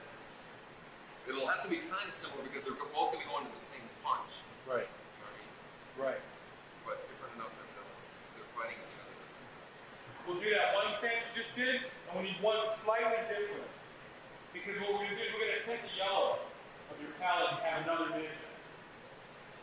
And what we're going to have 2 different stances. One ninja's going to have one, the other's going to have another. But we're going to use all the same punches. All right, so let's do the first stance.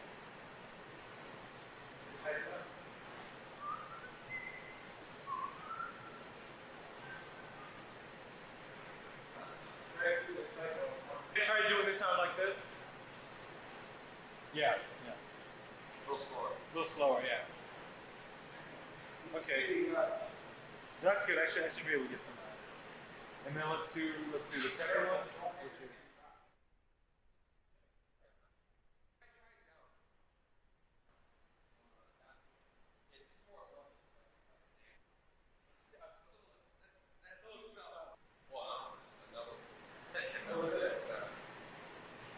The other hand kind of the same, but the one that was up before, try it like, on the middle. A little more tucked into your more like this. Right. Yeah. Okay. Yeah, something kind of like that. Okay, that's good. That's good.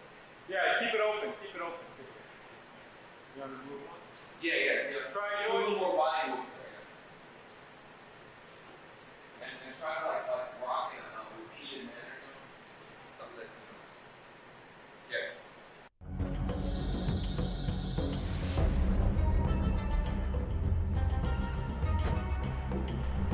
We just go, and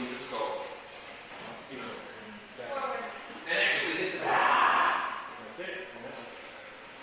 With that?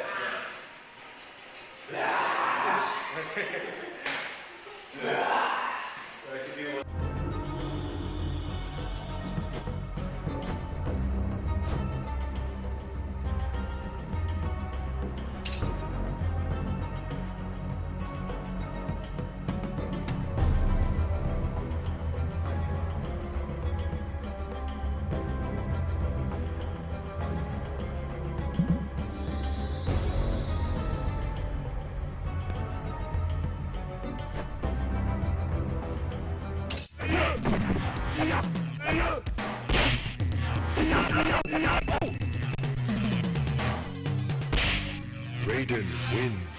Street Fighter had this feature which I loved and hated at the same time. You can get your opponent dizzy. I loved the fact when I was the aggressor and saw my opponent dizzy, you're almost like salivating at this free hit that you get. And then I hated the idea of being the victim. I put the dizzy feature at the end of the fight. You just get like one last hit. And everybody would do an uppercut as your kind of like payoff.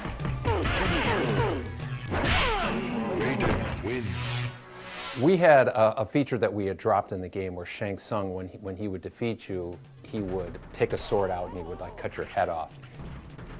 And we weren't going to use it because we were out of space, but we still had the animations of all the characters falling to their knees without a head. One day I just kind of piecemealed the idea of Johnny Cage uppercutting the opponent with this uppercut animation and then using the animations of the character with his head, cut off. Johnny Cage wins. Flawless victory mentality.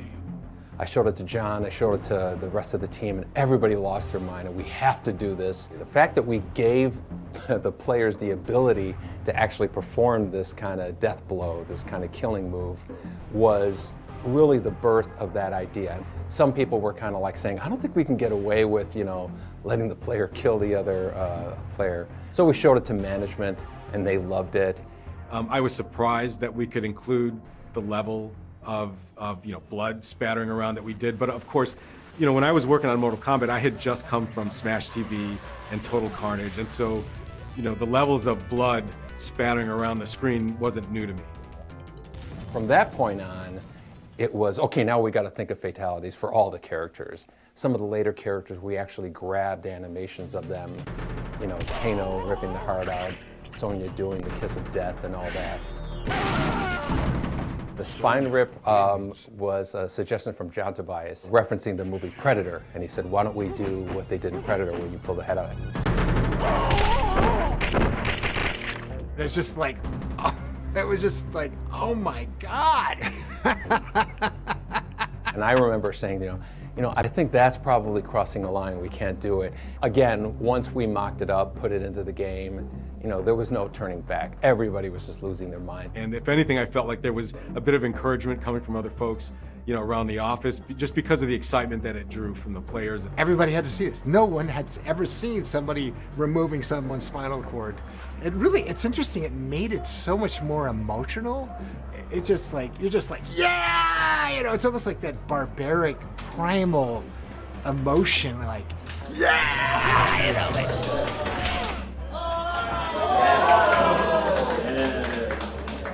We never performance captured a fatality for Liu Kang. But there were some animations that we had not used. One of them was this really cool cartwheel kick. Whoa. Yeah, let's grab that again, even if we don't use it. Right. We'll use it someplace. We were both like, wow, we'll find a place for that. When it came time to do Liu Kang's fatality, we just spliced on the uppercut animation at the end of it, and it wasn't disgusting, it wasn't gross, it wasn't shocking. Liu Kang wins. And we just kind of reasoned with ourselves to say, well, Liu Kang's the hero, he's a Shaolin monk, he's peaceful, heroes don't kill people, so he just gave him a big uppercut. The process of adding fatalities into the game created so much energy in the whole studio in terms of their excitement for the game that we knew there was no backing out of it at that point. Again, you're in a very small screen environment. You really have to exaggerate things. You have to make it just outrageous. Scorpion wins. We found the Holy Grail. It's like hitting the lottery. It was something that we knew was going to be a signature part of Mortal Kombat. I always judge a great game by how loud players get when they play. You yell at your friends and laugh, and the volume level is a measure of a good game for me. And like I said, it was just fun and it was happy, and that may be the secret sauce.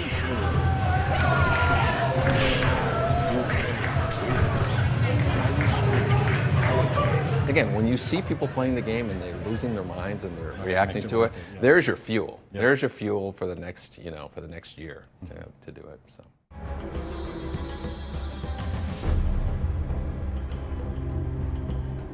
Who put the K in Kombat? I did.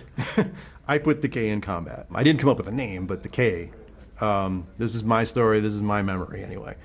I came up with Mortal and the K instead of a C. Yeah, well, you know what's going to happen? We're going to come up with all the names. We're all going to like them, and Ed's going to hate every one of them. Why? DEFCON is overused. Where?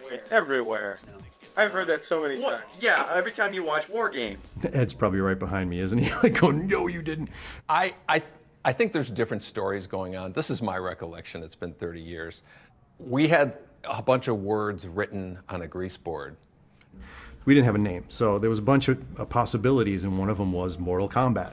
Kombat was written, I don't know if it had a K at the time, but Steve Ritchie, he said the words, what about Mortal Kombat? They had Kombat on their whiteboard, but they were all a lot younger than me, and I'm not sure they ever heard of the phrase, they fought in Mortal Kombat, meaning somebody's gonna die. It is what this game is about. It's Mortal Kombat. And when he said that, from my perspective, it was like, whoa, there's the name right there.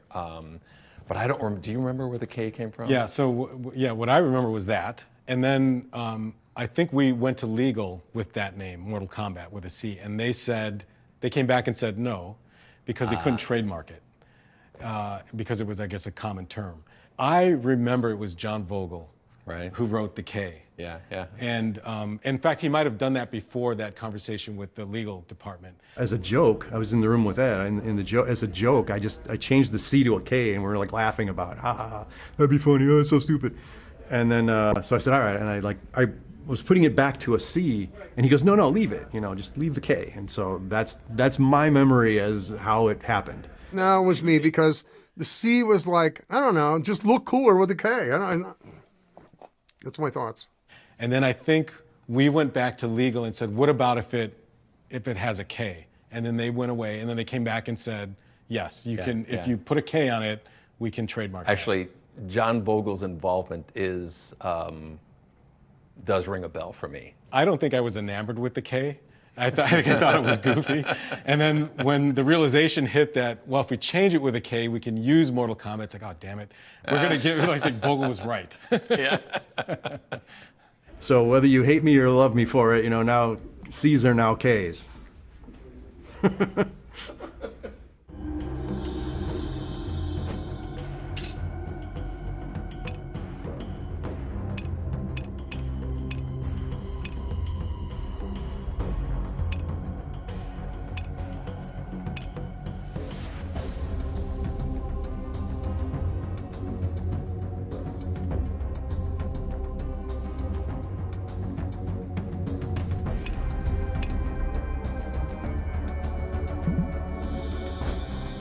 This is the sound area. This is where they make all the sounds for the games. I am an audio director here at NetherRealm. The sound guy, like, gotta get the voices in. Dan shows you cool stuff every couple of days. He just comes in and you go, great, this is awesome. And he's a lot like Ed, where I just have this confidence that, he's going to go away and come back with something spectacular. That's the Johnny Cage Nut Crunch, I believe. Didn't someone make a candy bar, Johnny Cage Nut Crunch bar? Again, we didn't know what we were doing, so it's just, okay, it's a fighting game, a lot of yelling, a lot of pain.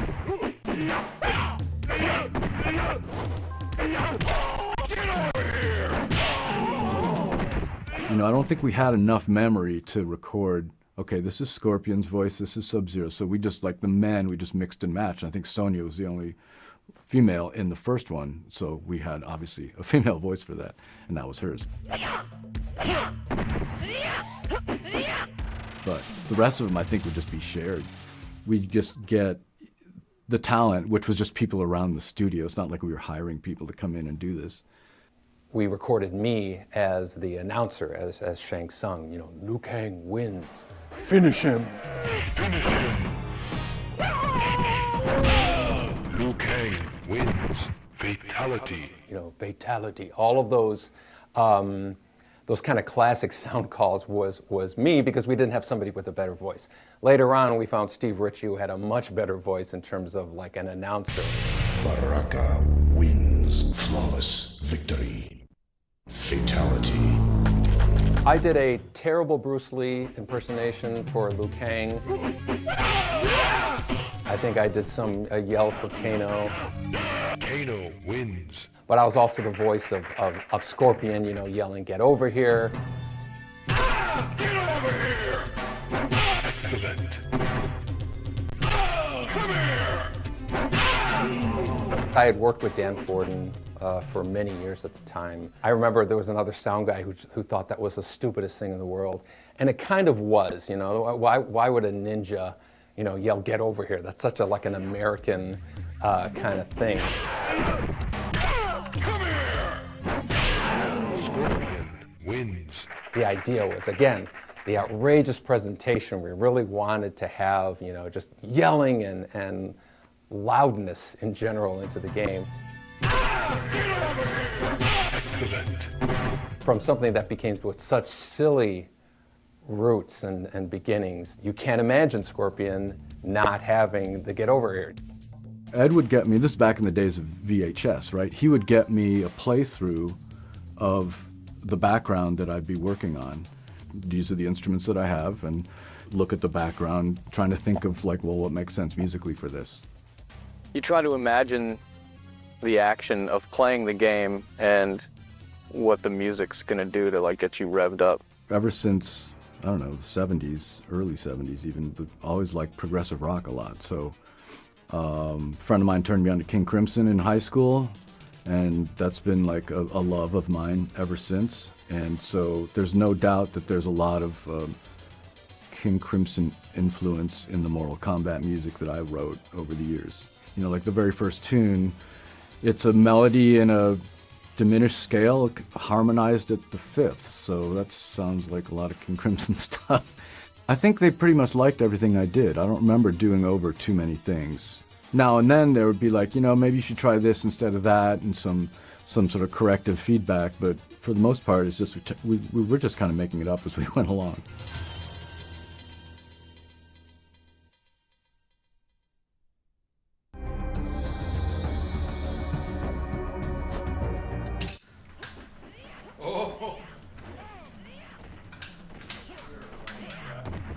Testing a game was always one of the most fun parts of the job. Yeah! In the earliest days of Mortal Kombat development, the only place you could play the game was in Ed's office. I would play the game every day. Ed would call me in to try something out, but other people, you know, would walk by Ed's office and see what he was working on and come in and play the game. And it was very valuable feedback, because that feedback was coming from guys like Eugene and Mark Trammell and George Petro and, you know, a lot of the other developers in the office at the time. Eventually, we would put a game out in the hallway for anybody to play. And so we'd get pinball designers would come down and play the game. There were folks who worked in the factory would come back and they would play the game. And so we'd watch folks kind of play the game, and we'd take notes on sort of, you know, what the reactions were.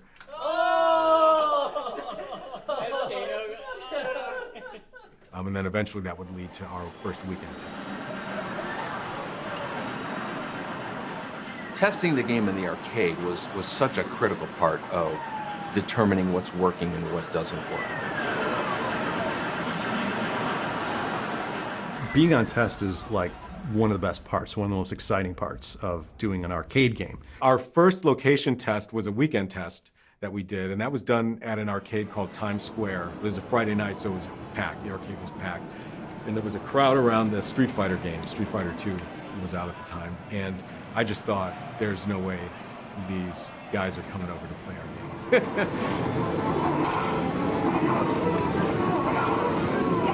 It was like this big event. The whole video game department would go, no matter whose game it was. You'd roll a blank black cabinet into an arcade and just turn it on. When we brought the first Mortal Kombat game out on test, there were 6 characters. We didn't have Sonya yet. A whole bunch of things just weren't working. And it was all about just kind of the fundamentals, the feel of it, the reaction to the visual, the reaction to blood.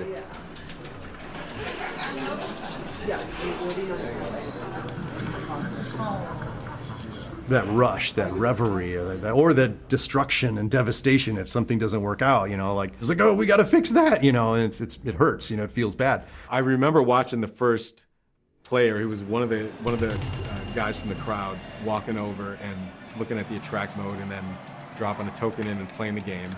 And then I remember he walked over, tapped, fell on the shoulder, you know, called him over, and then the other guy came over, and then they played the game. And then slowly people migrated over. Whenever you would see a secret move come out, I remember the first time they saw Raiden do the dive move, you know, you'd hear an audible, you know, cheering or gasp, or, you know, how did you do that?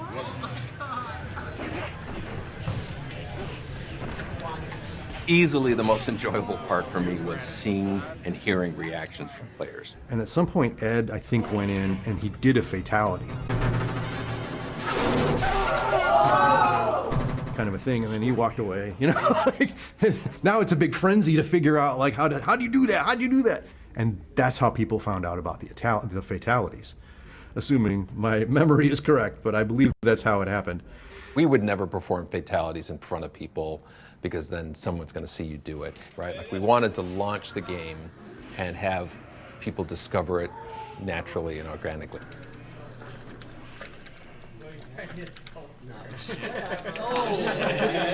Testing the first Mortal Kombat, there was a certain amount of anonymity, I guess you can say. Like, we could be in an arcade watching with a crowd of other people and be close enough in age to them that we just kind of blend in. You know, what is this new game? And then you would get a candid response. Once you tell them that you worked on the game, then you know, they're not going to say anything negative about it. Across the street from Times Square was a pizza place. And so we would go across the street, get some pizza, and we would discuss, you know, everything that we saw, what was cool, what was not cool, or, you know, what should we change? You know, hey, that was cool. And it was so much fun. Seeing that first game on test was so reaffirming that we had something big. I saw players get so excited they just had to run. They just had to run around like in circles.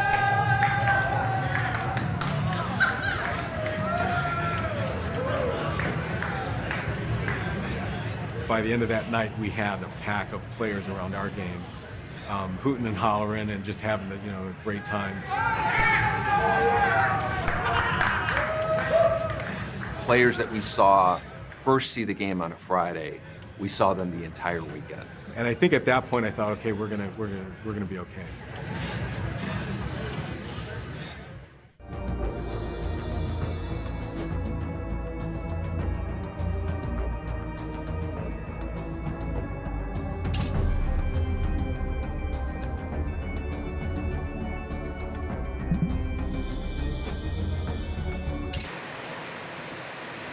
Let's try that one you were talking about, where she. Could you like probably in the back? You just do the handstand and then you go over. Yeah. All you have to do is just land right there. Okay, can you do that, or is that? That's great. Is that enough for you? Yeah, let's try it one more time and just step up a little bit, just in case I need anything before, just in case. Start a little bit further up. Can you start on the mat?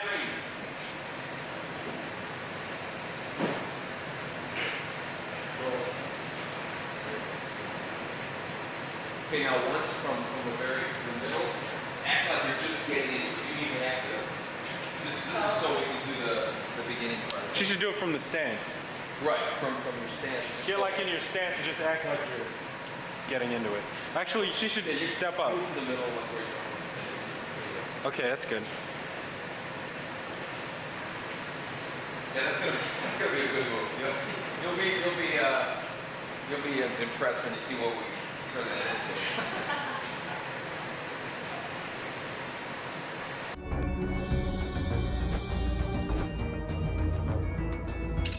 This was our first game that we were doing kind of as the leaders of the games. You know, Mark Trammell was the kind of leader of the Smash TV team, and Eugene was kind of the leader of the High Impact team, along with John Newcomer. And so this was kind of like our first solo project. I think they have complementary skill sets. We're symbiotic in a way.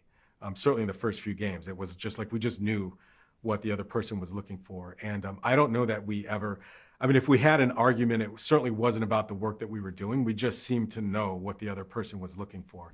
They worked well because they trusted each other's talents enough to say, okay, yeah, you know what you're talking about. Ed took care of all the programming. John took care of all the art. They just had this unsaid, hey, you know, it'd be fun. Yeah, that's awesome. Let's do it. Working with Ed, one of his great strengths were just his focus, I think, and his ability to just grind and get things done. Ed, who was the sole programmer to create that game, in hindsight, was incredible. For one programmer to do all those games is pretty amazing. And his door is always open. He wants to hear new ideas. He's dangerously funny, where it just busts me up at least once a day. He would just crack us up all the time, just his jokes, and he made it easy to work the long hours. John is a really good storyteller. John has a history as a comic book artist. So I think that probably contributed to his ability to tell a compact story. The only story we had was a little paragraph that would play underneath the character doing a kata. But that was enough to really intrigue players. You really gave a shit about it because of the backstory, because about the whole mythology that John Tobias had created. You know, maybe not unlike WWF or something, almost like Star Wars in martial arts. The first game truly was like an expression of just who we were at the time. We were in our early 20s, the stuff that we consumed growing up as kids, and we just threw it all into the game. There was nobody telling us what to do, how to do it. I think it was a great partnership, and I think, what can you say? Success beyond belief.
Fighting games have proven themselves to be strong collectors suitable for a wide range of locations. They embody the most attractive elements of the arcade experience: characters endowed with mythic powers, full player control, secret moves, and the kind of unbridled, head-to-head competition that compels repeat buy-in. Now from Midway comes Mortal Kombat. It captures the most popular elements of the fighting game and adds more control, more powerful characters, more depth, more secret moves, and advanced digitized graphics, delivering the most realistic fighting action available. Begin Mortal Kombat by choosing one of 7 characters, each boasting an arsenal of unique talents. There's Johnny Cage, the brash Hollywood movie star; Kano, thief and mercenary; Raiden, the mythical thunder god; Liu Kang, the fighting Shaolin monk; Scorpion, a ninja warrior bent on revenge; Sub-Zero, the ultimate assassin; and Sonya, U.S. Special Forces soldier.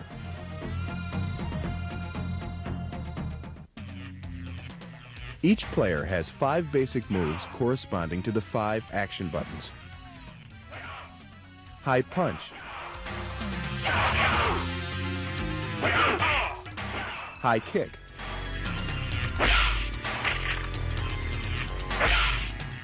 low punch,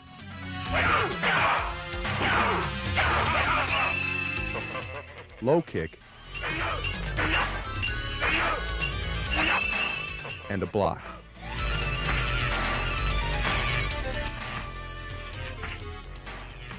In addition to these moves, players will continue to discover new joystick button combinations. Each new technique provides another competitive edge. For example, moving the joystick away from your opponent while pressing the low kick button will result in this sweep kick. Moving the joystick straight down will put the player in a crouch. By then releasing the joystick and pressing low punch, you'll administer a devastating uppercut. Johnny Cage wins.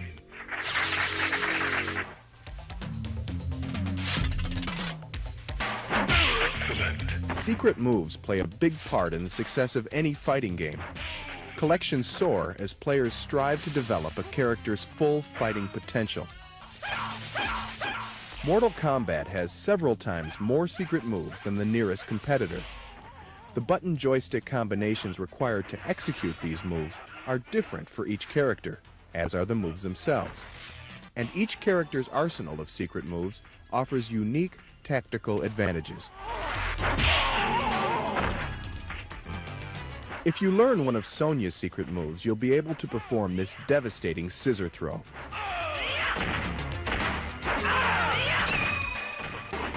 Learning to activate Raiden's secret weapon lets you fire lightning bolts at your opponents. Raiden wins. Victory is achieved by winning 2 out of 3 rounds. Players losing a match will have to buy in to continue.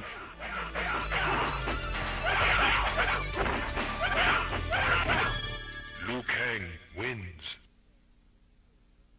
Finally, winning 3 matches against paired adversaries will put you in the ring opposite Goro, a 4-armed, unstoppable titan, half human, half dragon. Should Goro be subdued, you'll engage the most deceptive and powerful opponent of all, Shang Tsung, the bloodthirsty emperor capable of instantly becoming any fighter he chooses.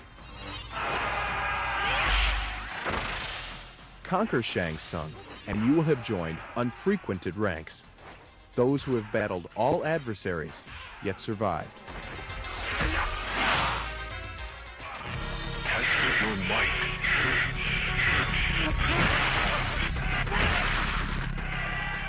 Every 5 matches during both 1- and 2-player games, you'll have a chance to test your strength and win bonus points by smashing progressively harder objects.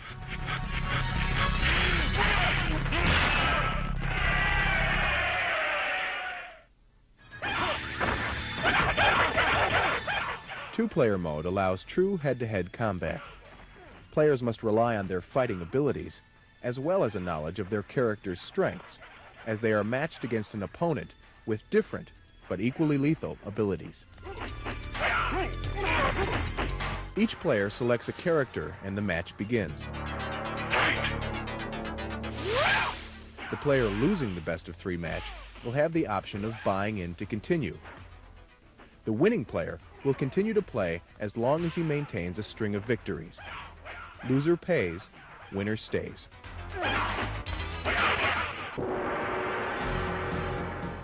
From a technical standpoint, operators will find even more to like. Mortal Kombat employs Midway's exclusive diagnostic package and a sensitive yet durable 8-way microswitch joystick.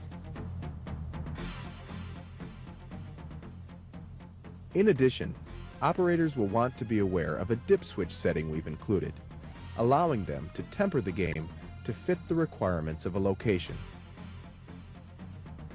By simply flipping a switch on the CPU board, you're able to remove any depictions of blood that would otherwise appear in the game.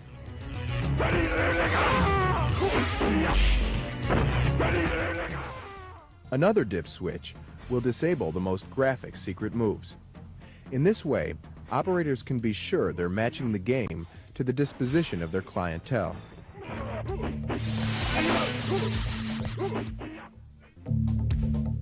Mortal Kombat is quite simply the most complete video fighting game available.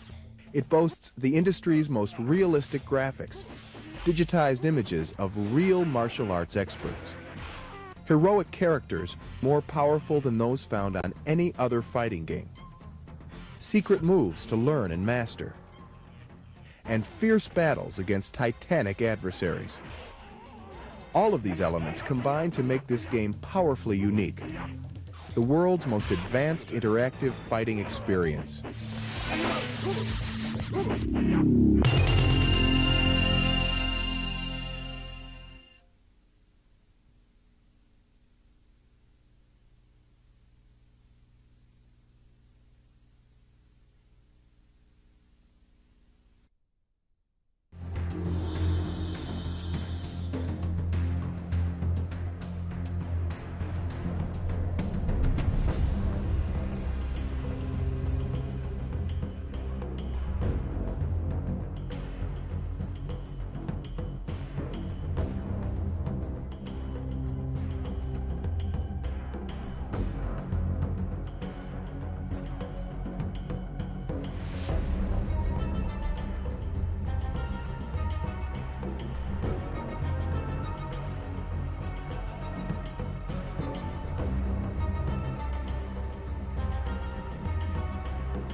Fighting games of that era kind of all had this level of secrecy to them. Mortal Kombat, I think, took that to a very extreme level. You had to guess like the moves and how to figure out the codes. I think Street Fighter did something like that, right? They didn't document any of the moves, so we took that same approach. I think not having a move list, there was so much to explore and you had no idea of what you were still missing. It was another thing, it built up so much mystique to the game. But then we kind of extended it, right, with the fatalities and whatnots.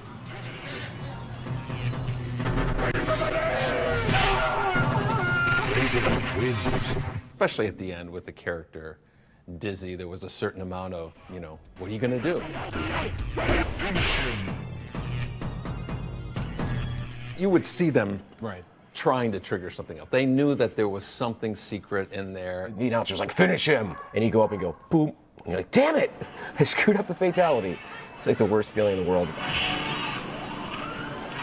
And, you know, everyone was playing as Kano because in the early days before people, you know, knew what most of the moves were, Kano's moves were just, I don't know, move the joystick in a circle real fast and he'll turn into a ball and do it, or hit block and mash the buttons, I don't know. First character I played was Kano, and I found the ball attack and the knife throw, and within the first day I found the fatality too. Kano wins. I was finding stuff right away. I remember being in your office, and I remember you showing me what the button combinations were, and then you have to be standing this far away from the other character. And I remember thinking to myself, there's no way anybody's gonna figure this out. No one's ever gonna do this. And literally, like the first weekend, they figured it out right away, yeah. You know, the fatalities and special moves and things, like those were things that you kind of had to trade around. Because you'd hear people chattering like, oh, there's this move, and not having the internet at the time to go to, it made it very social. If you knew something that wasn't, you know, widespread knowledge, you could take that down to the arcade and pull it out on somebody and really blow some mind. So a lot of hand watching. Where did you stand? The most premium spots are literally right behind it, like right between two people, or on the corners, because those are the only spots where you were able to see the screen and people's hands at the same time. There was so much in there, and it really requires a fan base to come together and share, to work together to play them and solve them and uncover the secrets and all that stuff.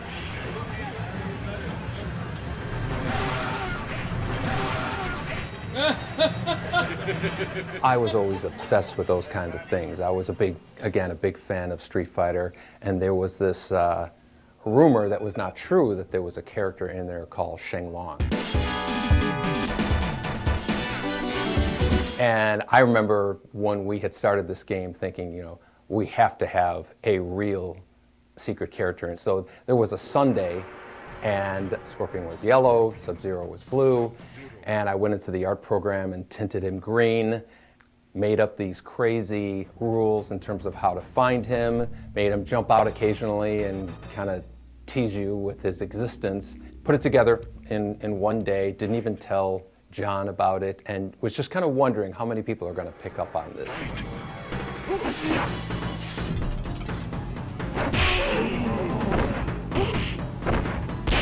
It became a bit of like a Bigfoot. Some people had sightings and some people didn't, because there was this one that was real and was rather difficult to find. It could give players a little bit of creative license to come up with something and say that they did see something else happening in the game. The level of secrets that happened in those first few Mortal Kombat games kind of corresponds with the rise of the internet. And people started trading around like, hey, here's a list of, I think these are fatalities. I remember going home to my dad's house, and he had internet. He had a CompuServe account. And I started just learning as much as I could.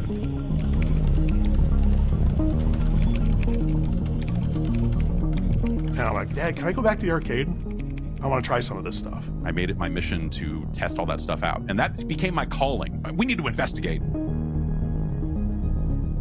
And I published my first FAQ, and it is the most inaccurate like piece of junk that is available. It's like shameful, but it's where I started. And then, all these urban legends about Ermac and all these other alleged characters that it's kind of like, how the kids used to say back in the day, the negative worlds and Mario Brothers and Mario could go skiing. It's that kind of like, the kid equivalent of water cooler conversations. People would come up with lore, lies right. of, That's of, right. I did this and that happened, and everybody's, and we just shut up.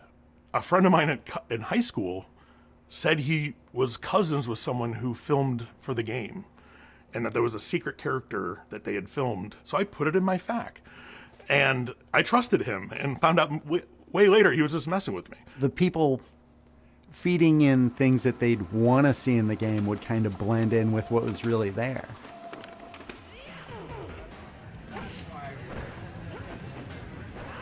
Sometimes you'd see a move and then it was gone. You'd be like, I swear this was in there. Did that really happen? Like, there was no way to capture it. A friend of mine, his little brother was playing the game and told me about Kano's laser beam. Yeah, that's and, right. And I remember telling my friend's younger brother, there's no laser beam. He's like, no, I saw it. And so I know he's mistaken with what, I don't know what he saw, but he didn't see that. This mythology was being built by the player base.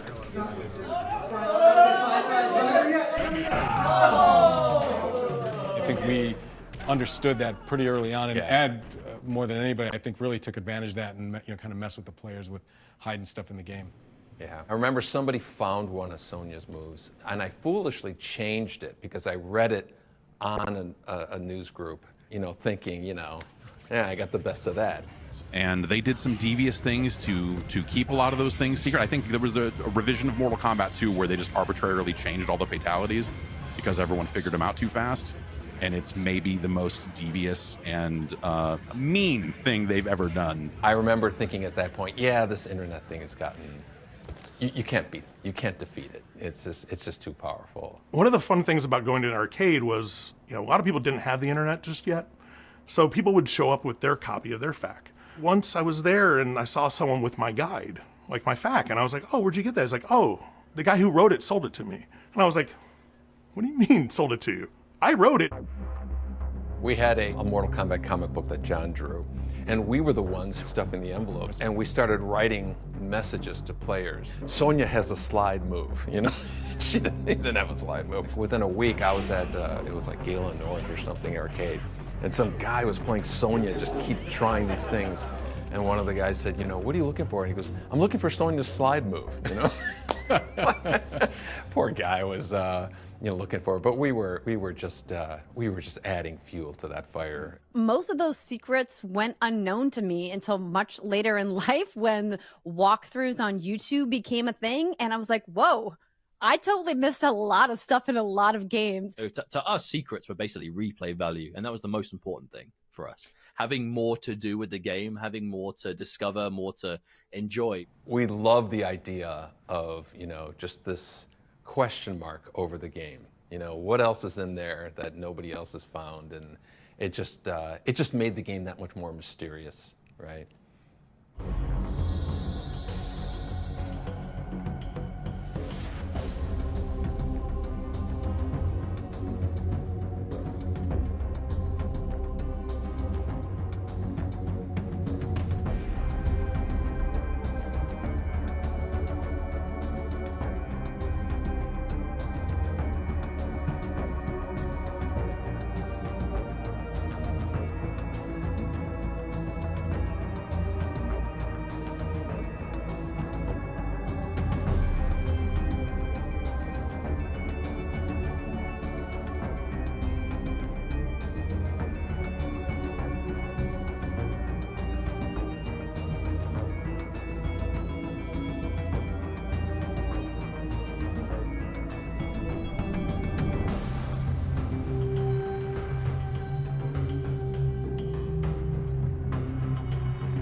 So when Street Fighter 2 came out, I wasn't really too impressed by it. I think I finished it once, picked Zangief because I was a wrestling fan, and then kind of moved on. I eventually kind of fell in with a crowd that really got a lot out of Street Fighter 2, and so suddenly it became very apparent I need to get great at that game. One guy showed up and said, "Hey, have you heard of this other game, Mortal Kombat?" I'm like, no. What is Mortal Kombat? And he said, "Well, you know, it's like Street Fighter, but you can fucking kill people." Okay, well, we need to go see this game right now.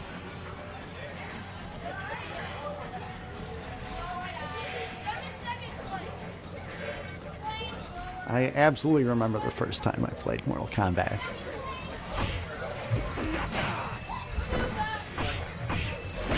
It was at Lions Family Fun, my favorite arcade. My dad would usually give my brother and me $5 each and let us run wild while he went shopping. I was at an arcade in Virginia. The Q Lounge in the Bronx, New York. It was a space that was half smoky pool hall, half arcade. He took us to an arcade 2 towns north, up to Santa Rosa. There was a place called Systems City. And it was like part skate shop, but in the back room, all the lights were off, and they had like 5 arcade machines back there. I see this huge crowd gathered around a new cabinet. And it was sitting there. There was nobody around it. No one was playing it. It was just sitting there. What is this? I just remember just like a big line around the cabinet. Everyone is crowded around Mortal Kombat. It is simultaneously exactly like and nothing like Street Fighter. You know, the filmed presentation, the real actors and actresses and all of that really just, it's so striking. In Mortal Kombat, when you're seeing those 2 big characters on the screen, I was just like, this is the coolest thing ever. Instantly, it was like, oh, it's digitized, it's real people. It was like, wow, this is incredible. It's like, how are they doing this? How did this game come to be? I was blown away by how it looked. Because it was a violent, bloody game. Like, that's the first time I'd seen blood in a video game that I remembered. Even from a basic high punch, you just see blood flying out of these people's heads. Liu Kang wins. Even if I couldn't do the specials of certain characters, I could fall into a rhythm that just felt so good. Just like, you know, air kick, uppercut. And I was, oh, I feel like the baddest motherfucker in the world.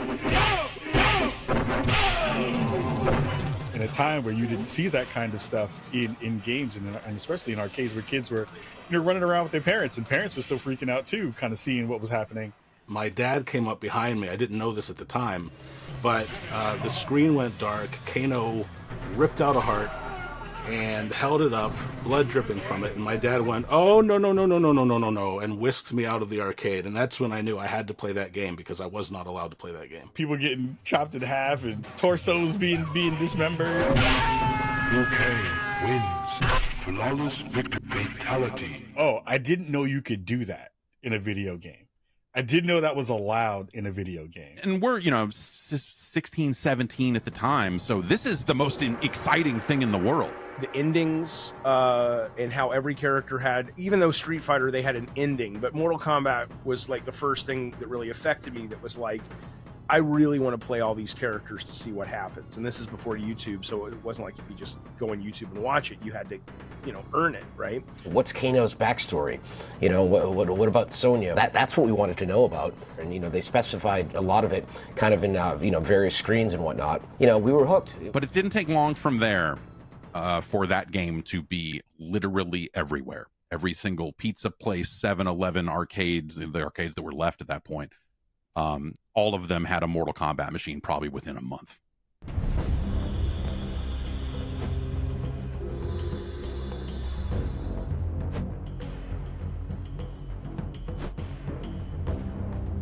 The idea to produce a comic book for the first MK game, that started with me.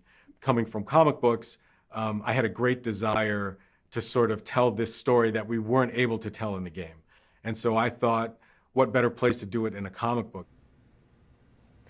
I talked to Ed about it, and so Ed thought it was a great idea, and I think the both of us went to Roger Sharp to try to see if there was any money that we could get from marketing to help us produce this comic book. I tried to always do stuff that I thought would be special, and John, you know, pulled together, you know, here's a comic book. I wasn't getting paid anything extra to draw this comic. So I wrote the story and did the illustrations. Roger was able to scrape up, I think, a few $1,000s for the printing. And we were able to produce a few thousand copies of this comic, and we weren't sure how many we were going to sell.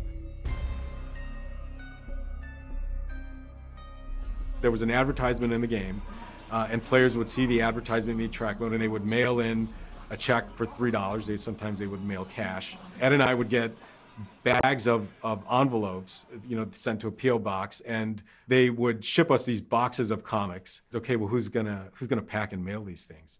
And so there was nobody to do that. So Ed and I ended up sitting in his office with boxes of comics. We were the ones opening each envelope, collecting the money, writing the addresses on the envelopes, packing the comics, and mailing them all out. I remember we did that one weekend. It was just Ed and I. And then we invited other people around the office, like, hey, come and help us pack the comics, and we'll buy a pizza. Every once in a while, I would sign one. We would write these weird encryptions on the envelopes. Sometimes I would draw a picture on the envelope, little messages to the players. I don't know if anybody ever saved any of that stuff. But eventually, I think we were in over our heads because the stuff just kept coming. And sales took off. We had to go back in and reprint the comic book.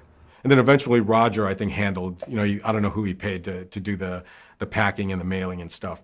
We were packaging and boxing up, thank you, Jeanette and Alice, to get everything out to people. But the first, I think, few thousand comic books were hand packed and hand addressed by Ed and myself and a couple of the other folks around the office. And that was the start of the merchandising program for Mortal Kombat.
The first time I saw a crowd gathered around a Mortal Kombat cabinet when I was 10 told me that, okay, this game is a big deal at my arcade. I had no idea if that translated outside my arcade.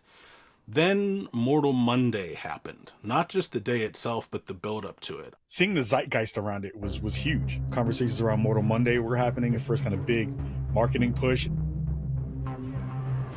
Acclaim was clearly, they knew what they had in their hands, and so they were doing a much bigger effort in promoting it. I remember them telling us that they were going to spend $10 million to advertise this game, and I remember saying, you know, are you sure you want to put that kind of money behind this? And you know, in retrospect, of course that was a right decision, but I remember being really paranoid, thinking, you know, that they were putting a lot on this game. The preparation for the release of Mortal Kombat was just massive. I was working at Babbage's software.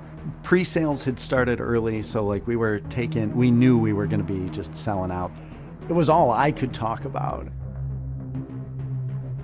I remember going to see a movie, I can't remember which film it was, and they were advertising Mortal Mondays, which was one of the greatest marketing blitzes in video game history. And it was just, you know, all these random kids yelling in the middle of a city street, Mortal Kombat, right?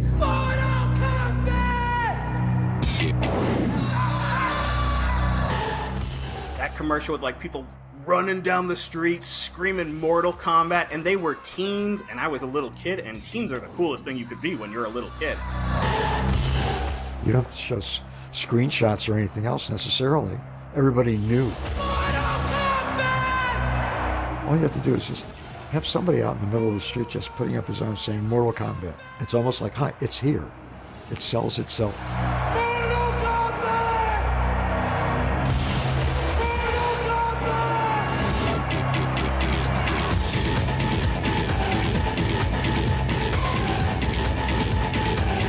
We were all like, yo, did you see that Mortal Kombat commercial? What is Mortal Kombat? And there was always like one kid who knew a little more. It's a video game, but you kill people. And all of us at Maplewood Elementary School were like, whoa! We had 2 front monitors that were just showcasing Mortal Kombat videos. And in the comics, on the back of the comics, there were Mortal Monday ads. There were Mortal Kombat ads in magazines. There were Mortal Kombat ads in subways. You know, just seeing the standees and the posters and things at Times Square and the signage that was coming in, every piece of memorabilia that was coming in, and t-shirts, and it was just over the top compared to other games. I remember just being nervous about it, thinking, I hope this game lives up to it. Even though it was a huge arcade game, you know, you just never know at home.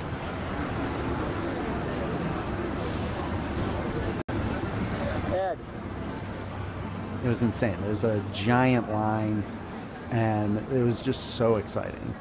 That's when I realized, like, this is actually a bigger deal than maybe any video game that's come before it. Mortal Kombat became a pillar of popular culture within 12 months. It was, I think, the fastest a video game had ever exploded to date. Nothing could prepare you for it. It was, it was just insane.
We were aware that Acclaim had a deal that they were going to do all the home games because also they had done super high impact for the home. And Acclaim had their kind of production group, which was our main point of contact, but then they had the two software houses, you know, Probe and Sculptured. And so there was a lot of communication that had to kind of bounce back and forth.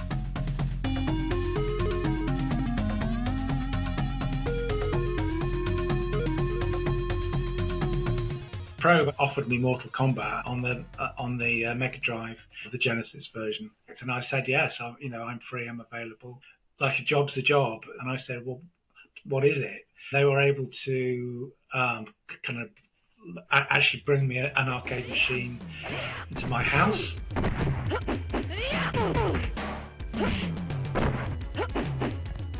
And kind of started playing it, and I thought, well, this looks easy enough.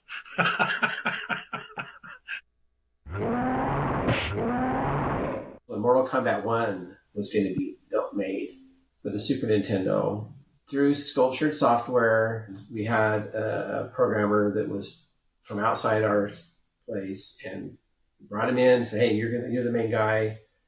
And that did not go as well as we would have wanted it to go. Tests were right.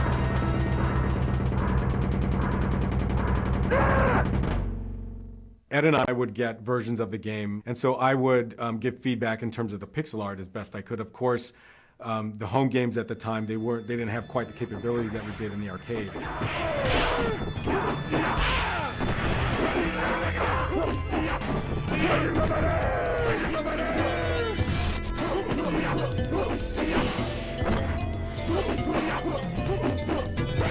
I think the biggest problem that we had wasn't as much the power of the machine, but how big the memory of the Mega Drive was. In A, we had to shrink all the sprites really down as much as we possibly could, and there's a lot of frames of animation in there.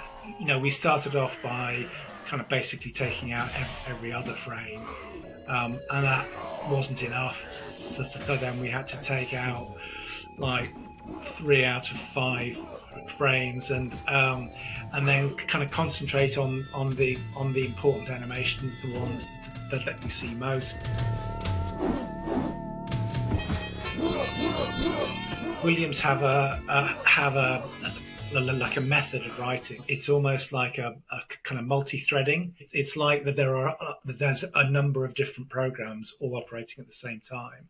So one of those programs operates one of the characters, one program operates one of the weapons, one of them operates the background, and all of those different little programs kind of speak to each other. That isn't a method of programming I had any experience of. It took me a while to work it out. And kind of Probe were getting very nervous because there wasn't anything on the screen. I was working, there wasn't anything on the screen.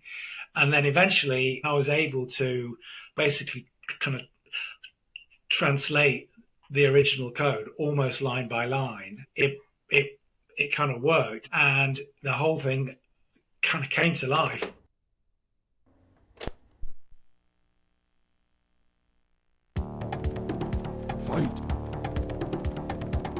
What it meant as well, though, was that it was very accurate, you know, very close to the original arcade version in terms of how it feels playing it. So everyone was then very happy with me, which was great. Genesis played much better, and it had the blood, the abacab, and all that. Get over here!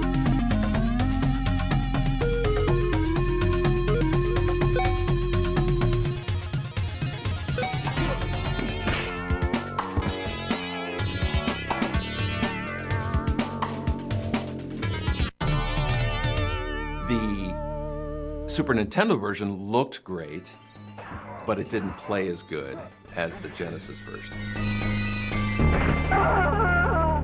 The programmer that was the lead, but he made some missteps at the beginning of the project, and it was really hard to finish. These were conversions. These were not original games. You're trying to take the code and the assets and port it to that platform. They had this little multi-processing system in there. He said, I don't like the way that works. I want to do it my way. So he's going against the grain the whole time. Johnny Cage wins. The quality of the game was something that that was important to us. I know Ed was a stickler in terms of what he was willing to approve. Come here!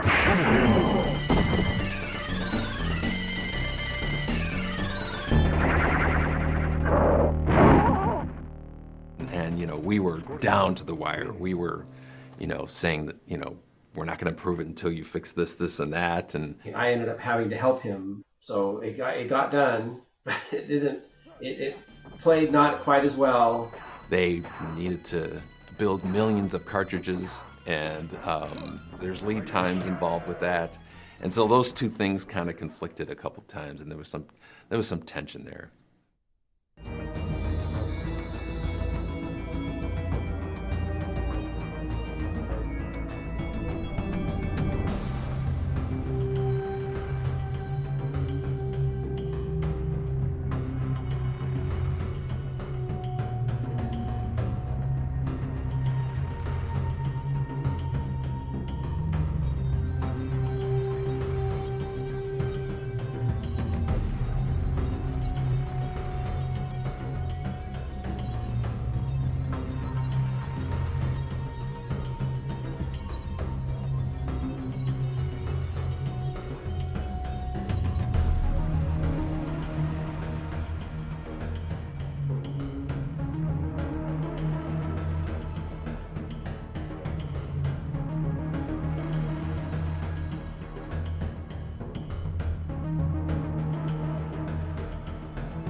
Mustard and myself grew up in a really small town. The closest thing you would have to an arcade machine is the local bowling alley may have had like a light gun game, but that's pretty much it. It was only the home versions that allowed us to experience the different franchises, and I feel like I unofficially speak for quite a lot of people our age, how important getting those home versions as good as they were was.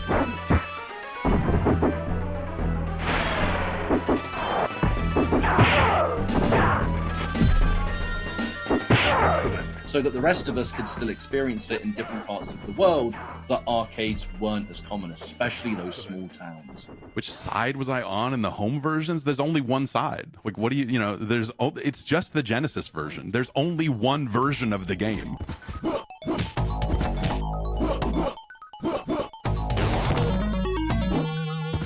The Super Nintendo version is a travesty by comparison.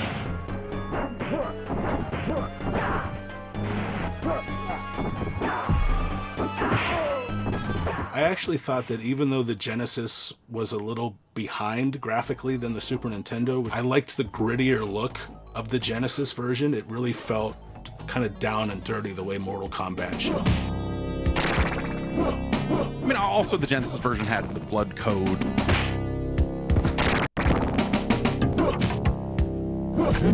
And the real fatalities and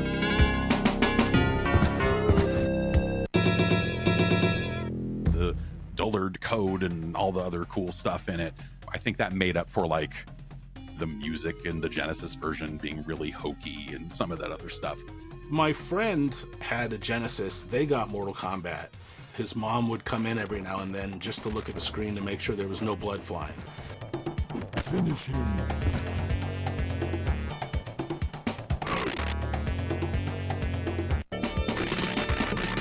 And so what we would do is we would enter the blood code, we'd play a match or two, and then we'd hit reset, turn off the blood code, keep playing when she came in, and then she'd leave and we'd turn the blood code back on.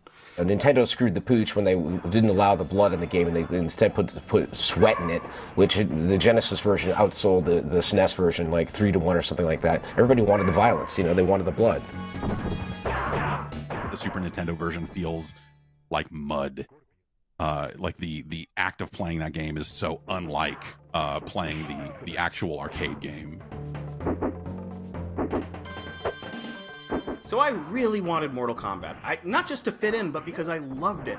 I wanted it so bad, but my family didn't have a ton of money. So I scraped together all the money I had, and I was able to finally afford Mortal Kombat for the Game Boy.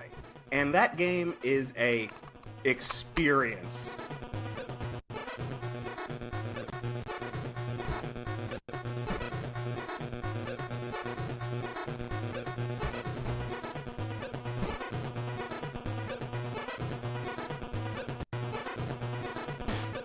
When you play Mortal Kombat in the arcade, it's a little bit heavy and you feel the power of those hits.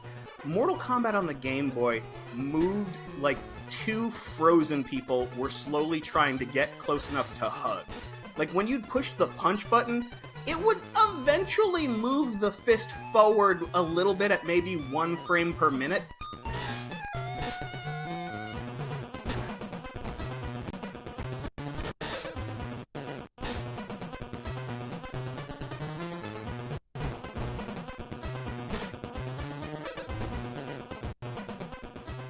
I cannot do a fatality in this game. I know for a fact they exist because the computer can do the fatalities on that pit level. Instead of having them fall off the stage onto spikes, at the end of each part of the level were just little drawn spikes in the background that you could knock them onto. And I think that was their like makeshift solution for having a stage-based fatality.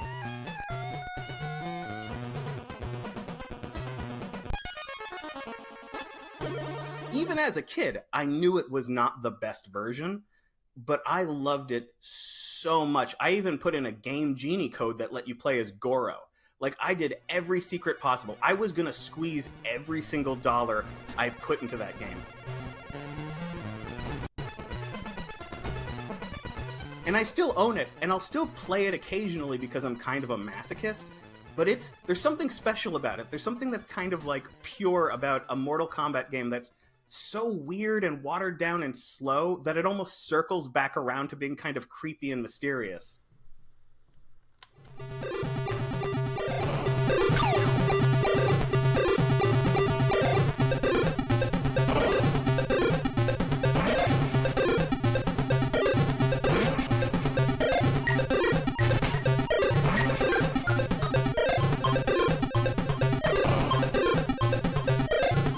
I mean, they may not have been like arcade perfect, but to us, we didn't know any better. We didn't have anything to comparison. All we cared about was just, you know, play the game, have fun with it, you know, and enjoy what we were doing, and that was about it.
Blood splatters from the contestants' heads.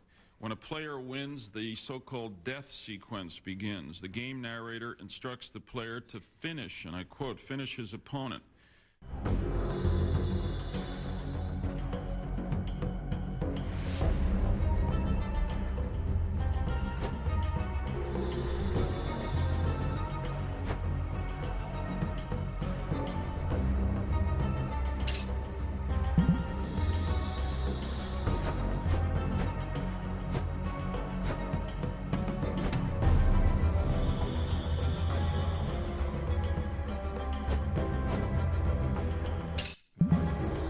Video games were becoming more and more sophisticated, maturing.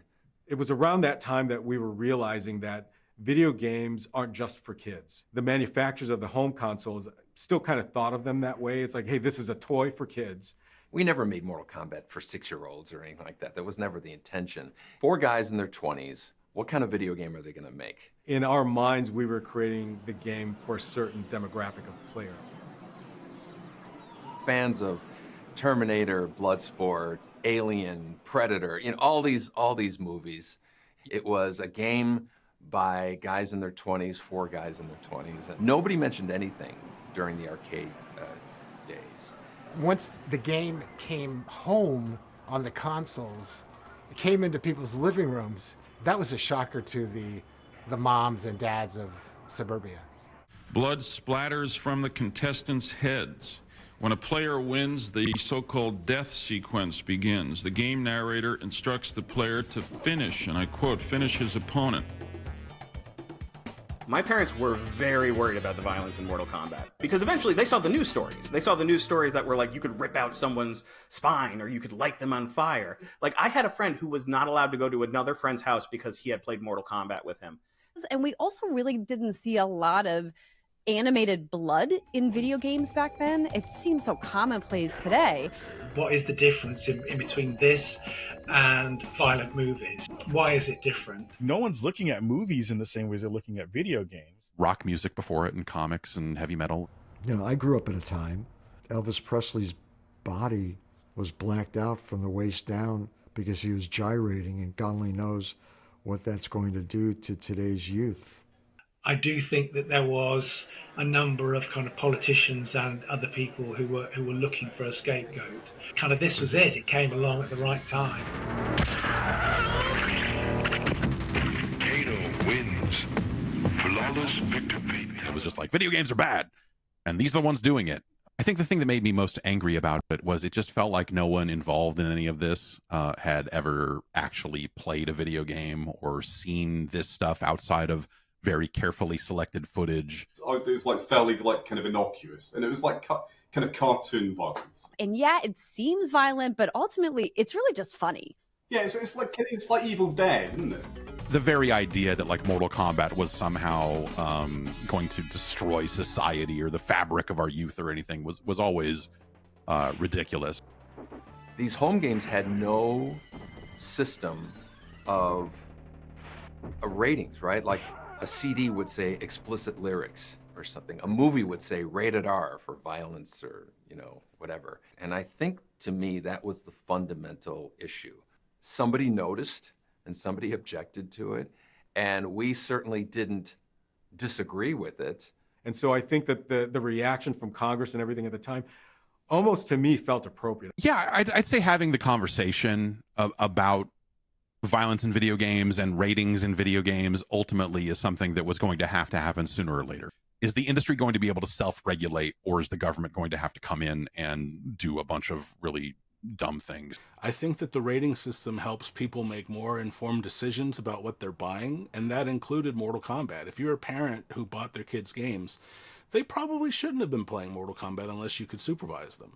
It was the next step in the maturity of the industry, and the rating system was kind of emblematic of that. It was a way to say, hey, here's this type of game, here's the type of content, make your own choice. The rating system and stuff that came from it felt like the right choice, to make. I think that if video games were like a squalling infant that was just learning how to crawl, Mortal Kombat got them toddling on their feet.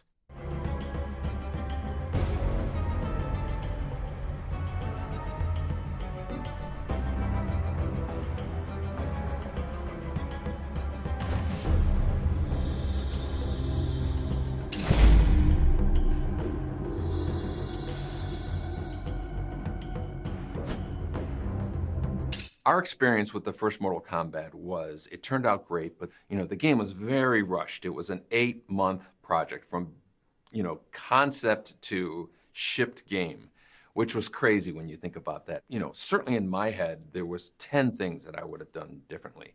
Shortly after Mortal Kombat 1, Ed and I started to think about what do we want to do next. And one idea we had was we wanted to do a Star Wars game. Ken Fedesna came down, and I remember us talking excitedly about Star Wars. And Ken's response was, Star Wars, what are you guys talking about with this Star Wars, business? You guys have got to do a sequel to this game. And so that was the first time that I thought, oh, okay, I guess, we're signed up for a sequel. So new hardware came, new tools came. Warren Davis and all these guys, Todd Allen, everybody was like working on tools to make things better, and we just inherited that.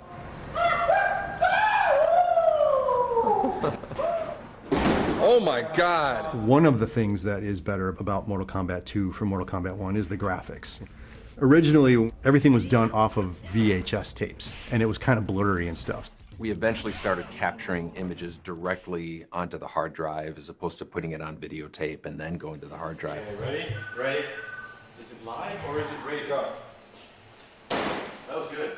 That allowed us to knock out that losty videotape format that would bleed onto everything. It just became a more efficient process, a cleaner image for sure. Outstanding.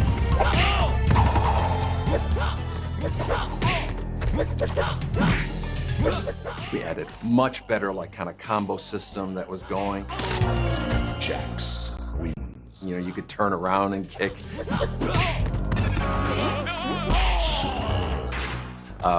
Which to this day I can't believe the first Mortal Kombat doesn't have. A lot bigger of a roster. We wanted to expand, so we had 12 characters and added Jax. That was huge. Katana Molina, who are synonymous with Mortal Kombat at this point.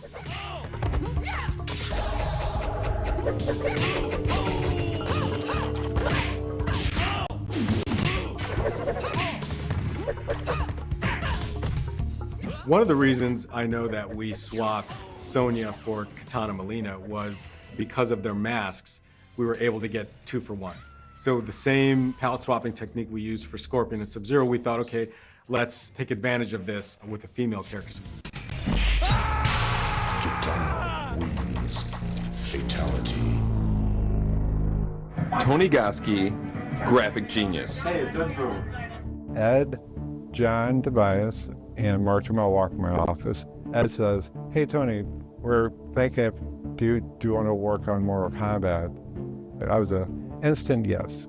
Tony Goski was working on a game called NBA Jam, and he was doing a great job, but he, in his heart, he was a traditional painter, and so when Mortal Kombat 2 came along, he was a perfect fit. It was suited my style and things I enjoyed. Fantasy art, starting to get into surrealism with like say Dali and Magritte, and I kind of just went that direction, Tony Goski defined the majority of the look and feel of Mortal Kombat 2, specifically the backgrounds. Tony's influence came into what does Outworld look like? What does, this really mysterious Mortal Kombat, this fantasy Mortal Kombat, what does that look like? Introducing the Outworld was huge because it completely carved a new look for Mortal Kombat. Kind of used like Chinese influence, but with graphic and surrealism kind of coming together. Pit was an iconic stage in MK1, so we made the Pit 2. The person, dun dun dun, gets hit, and it would do what we would call a camera cut now, but it would just do a top view of the person doing like this, and the background would scale up, and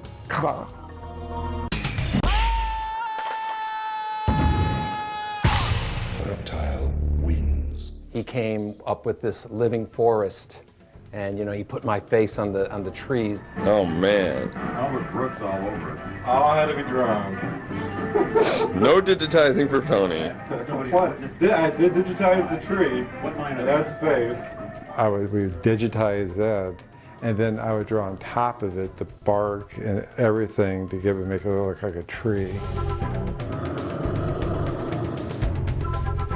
Obviously, we all like horror movies and things that are like shocking. You go all the way to the left, and there's a tree kind of looking straight down the fight line, and that's based off Ash from The Evil Dead. That was like one of my favorite backgrounds to work on. When I was a teenager, I did some stop action animation just for fun with a Super 8 camera, with clay and toys and stuff like that. When doing Kintaro, there weren't a lot of frames to begin with. It's like, you know, and you know, you would hang on that last, you know, hit or whatever.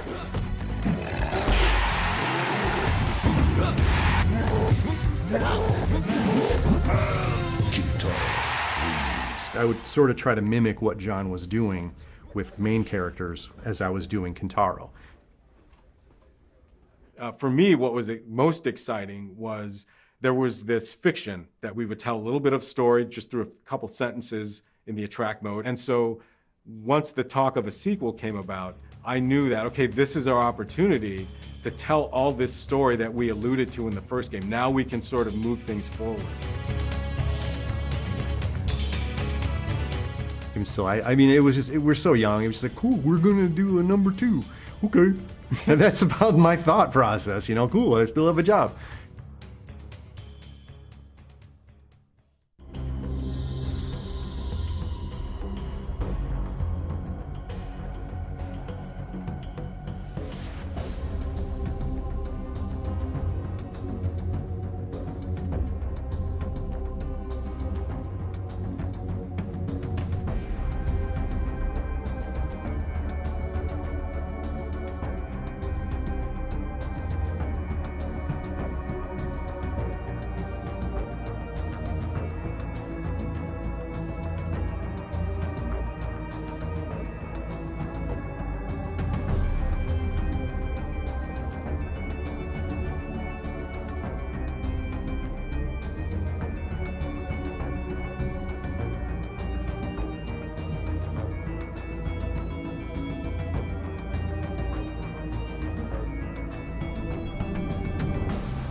You know, initially we had Ed being the announcer for the first Mortal Kombat as Shang Tsung.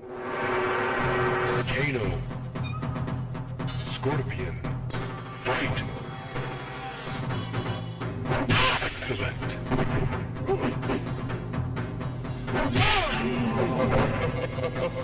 And then we wanted to go a different direction for the second one, and so they created this character Shao Kahn.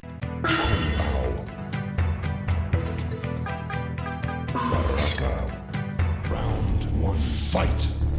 And I'm sure everyone was like, oh yeah, that's gonna be Steve. You know? It's high impact football! Firepower, 1, 2, enemy destroyed. I am the Black night. Voice work in games, I loved it. I loved doing it. If they wanted me, I was there. If you want a dude with a heavy, deep voice, then you could pitch it down some more and make it sound super basso profundo. That's the guy. They wanted me to be a 200-year-old Asian man, martial artist. Dan had a structure and a language and a way for me to speak. Here's the list, do these things, and then a little bit of coaching. Sonia, Baraka. Round 1. Fight! And he, did a great job. And that's it. That's what you hear in the game. Finish him.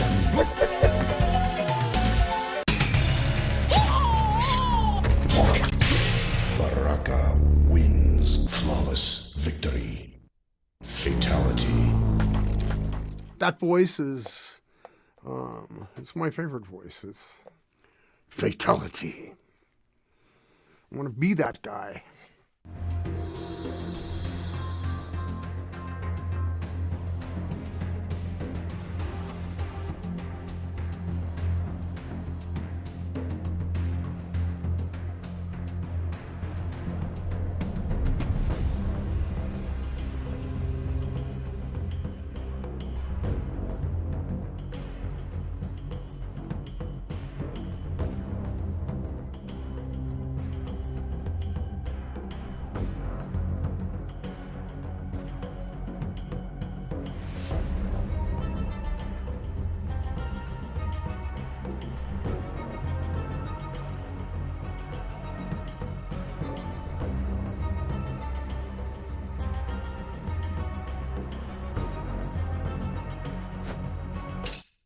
So Ed and I, we worked on these games, and we really liked playing super high impact. There was a machine in the hallway in the back, and we'd go there, have a game or two.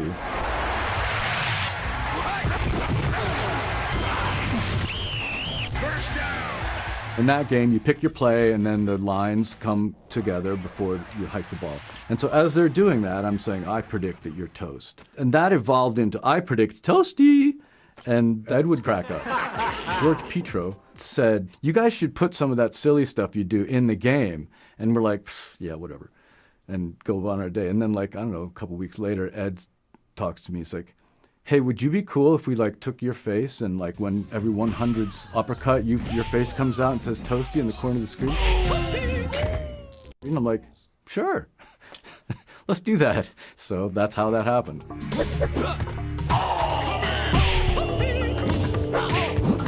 Silliness, right? It's good to have a little bit of silliness.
should do, Carlos, is just try to jump off. Just try to actually jump straight up and land on your back. I can do that, but I need to make the other way. Is it Elvis? Is it? Okay, ready? Ready? Is it live or is it ready? Go. That was good. That was much better.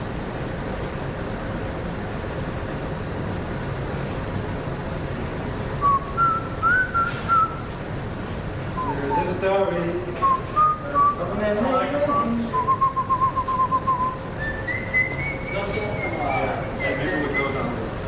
There were four.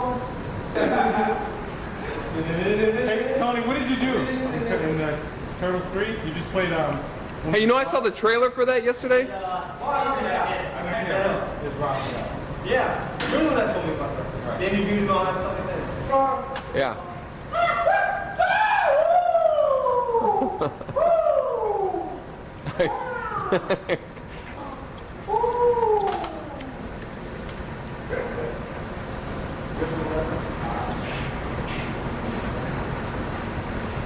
Right, but it's like 2 frames that Right. that we use. See, like that's not bad. Okay, you know what? That's enough. Oh my God.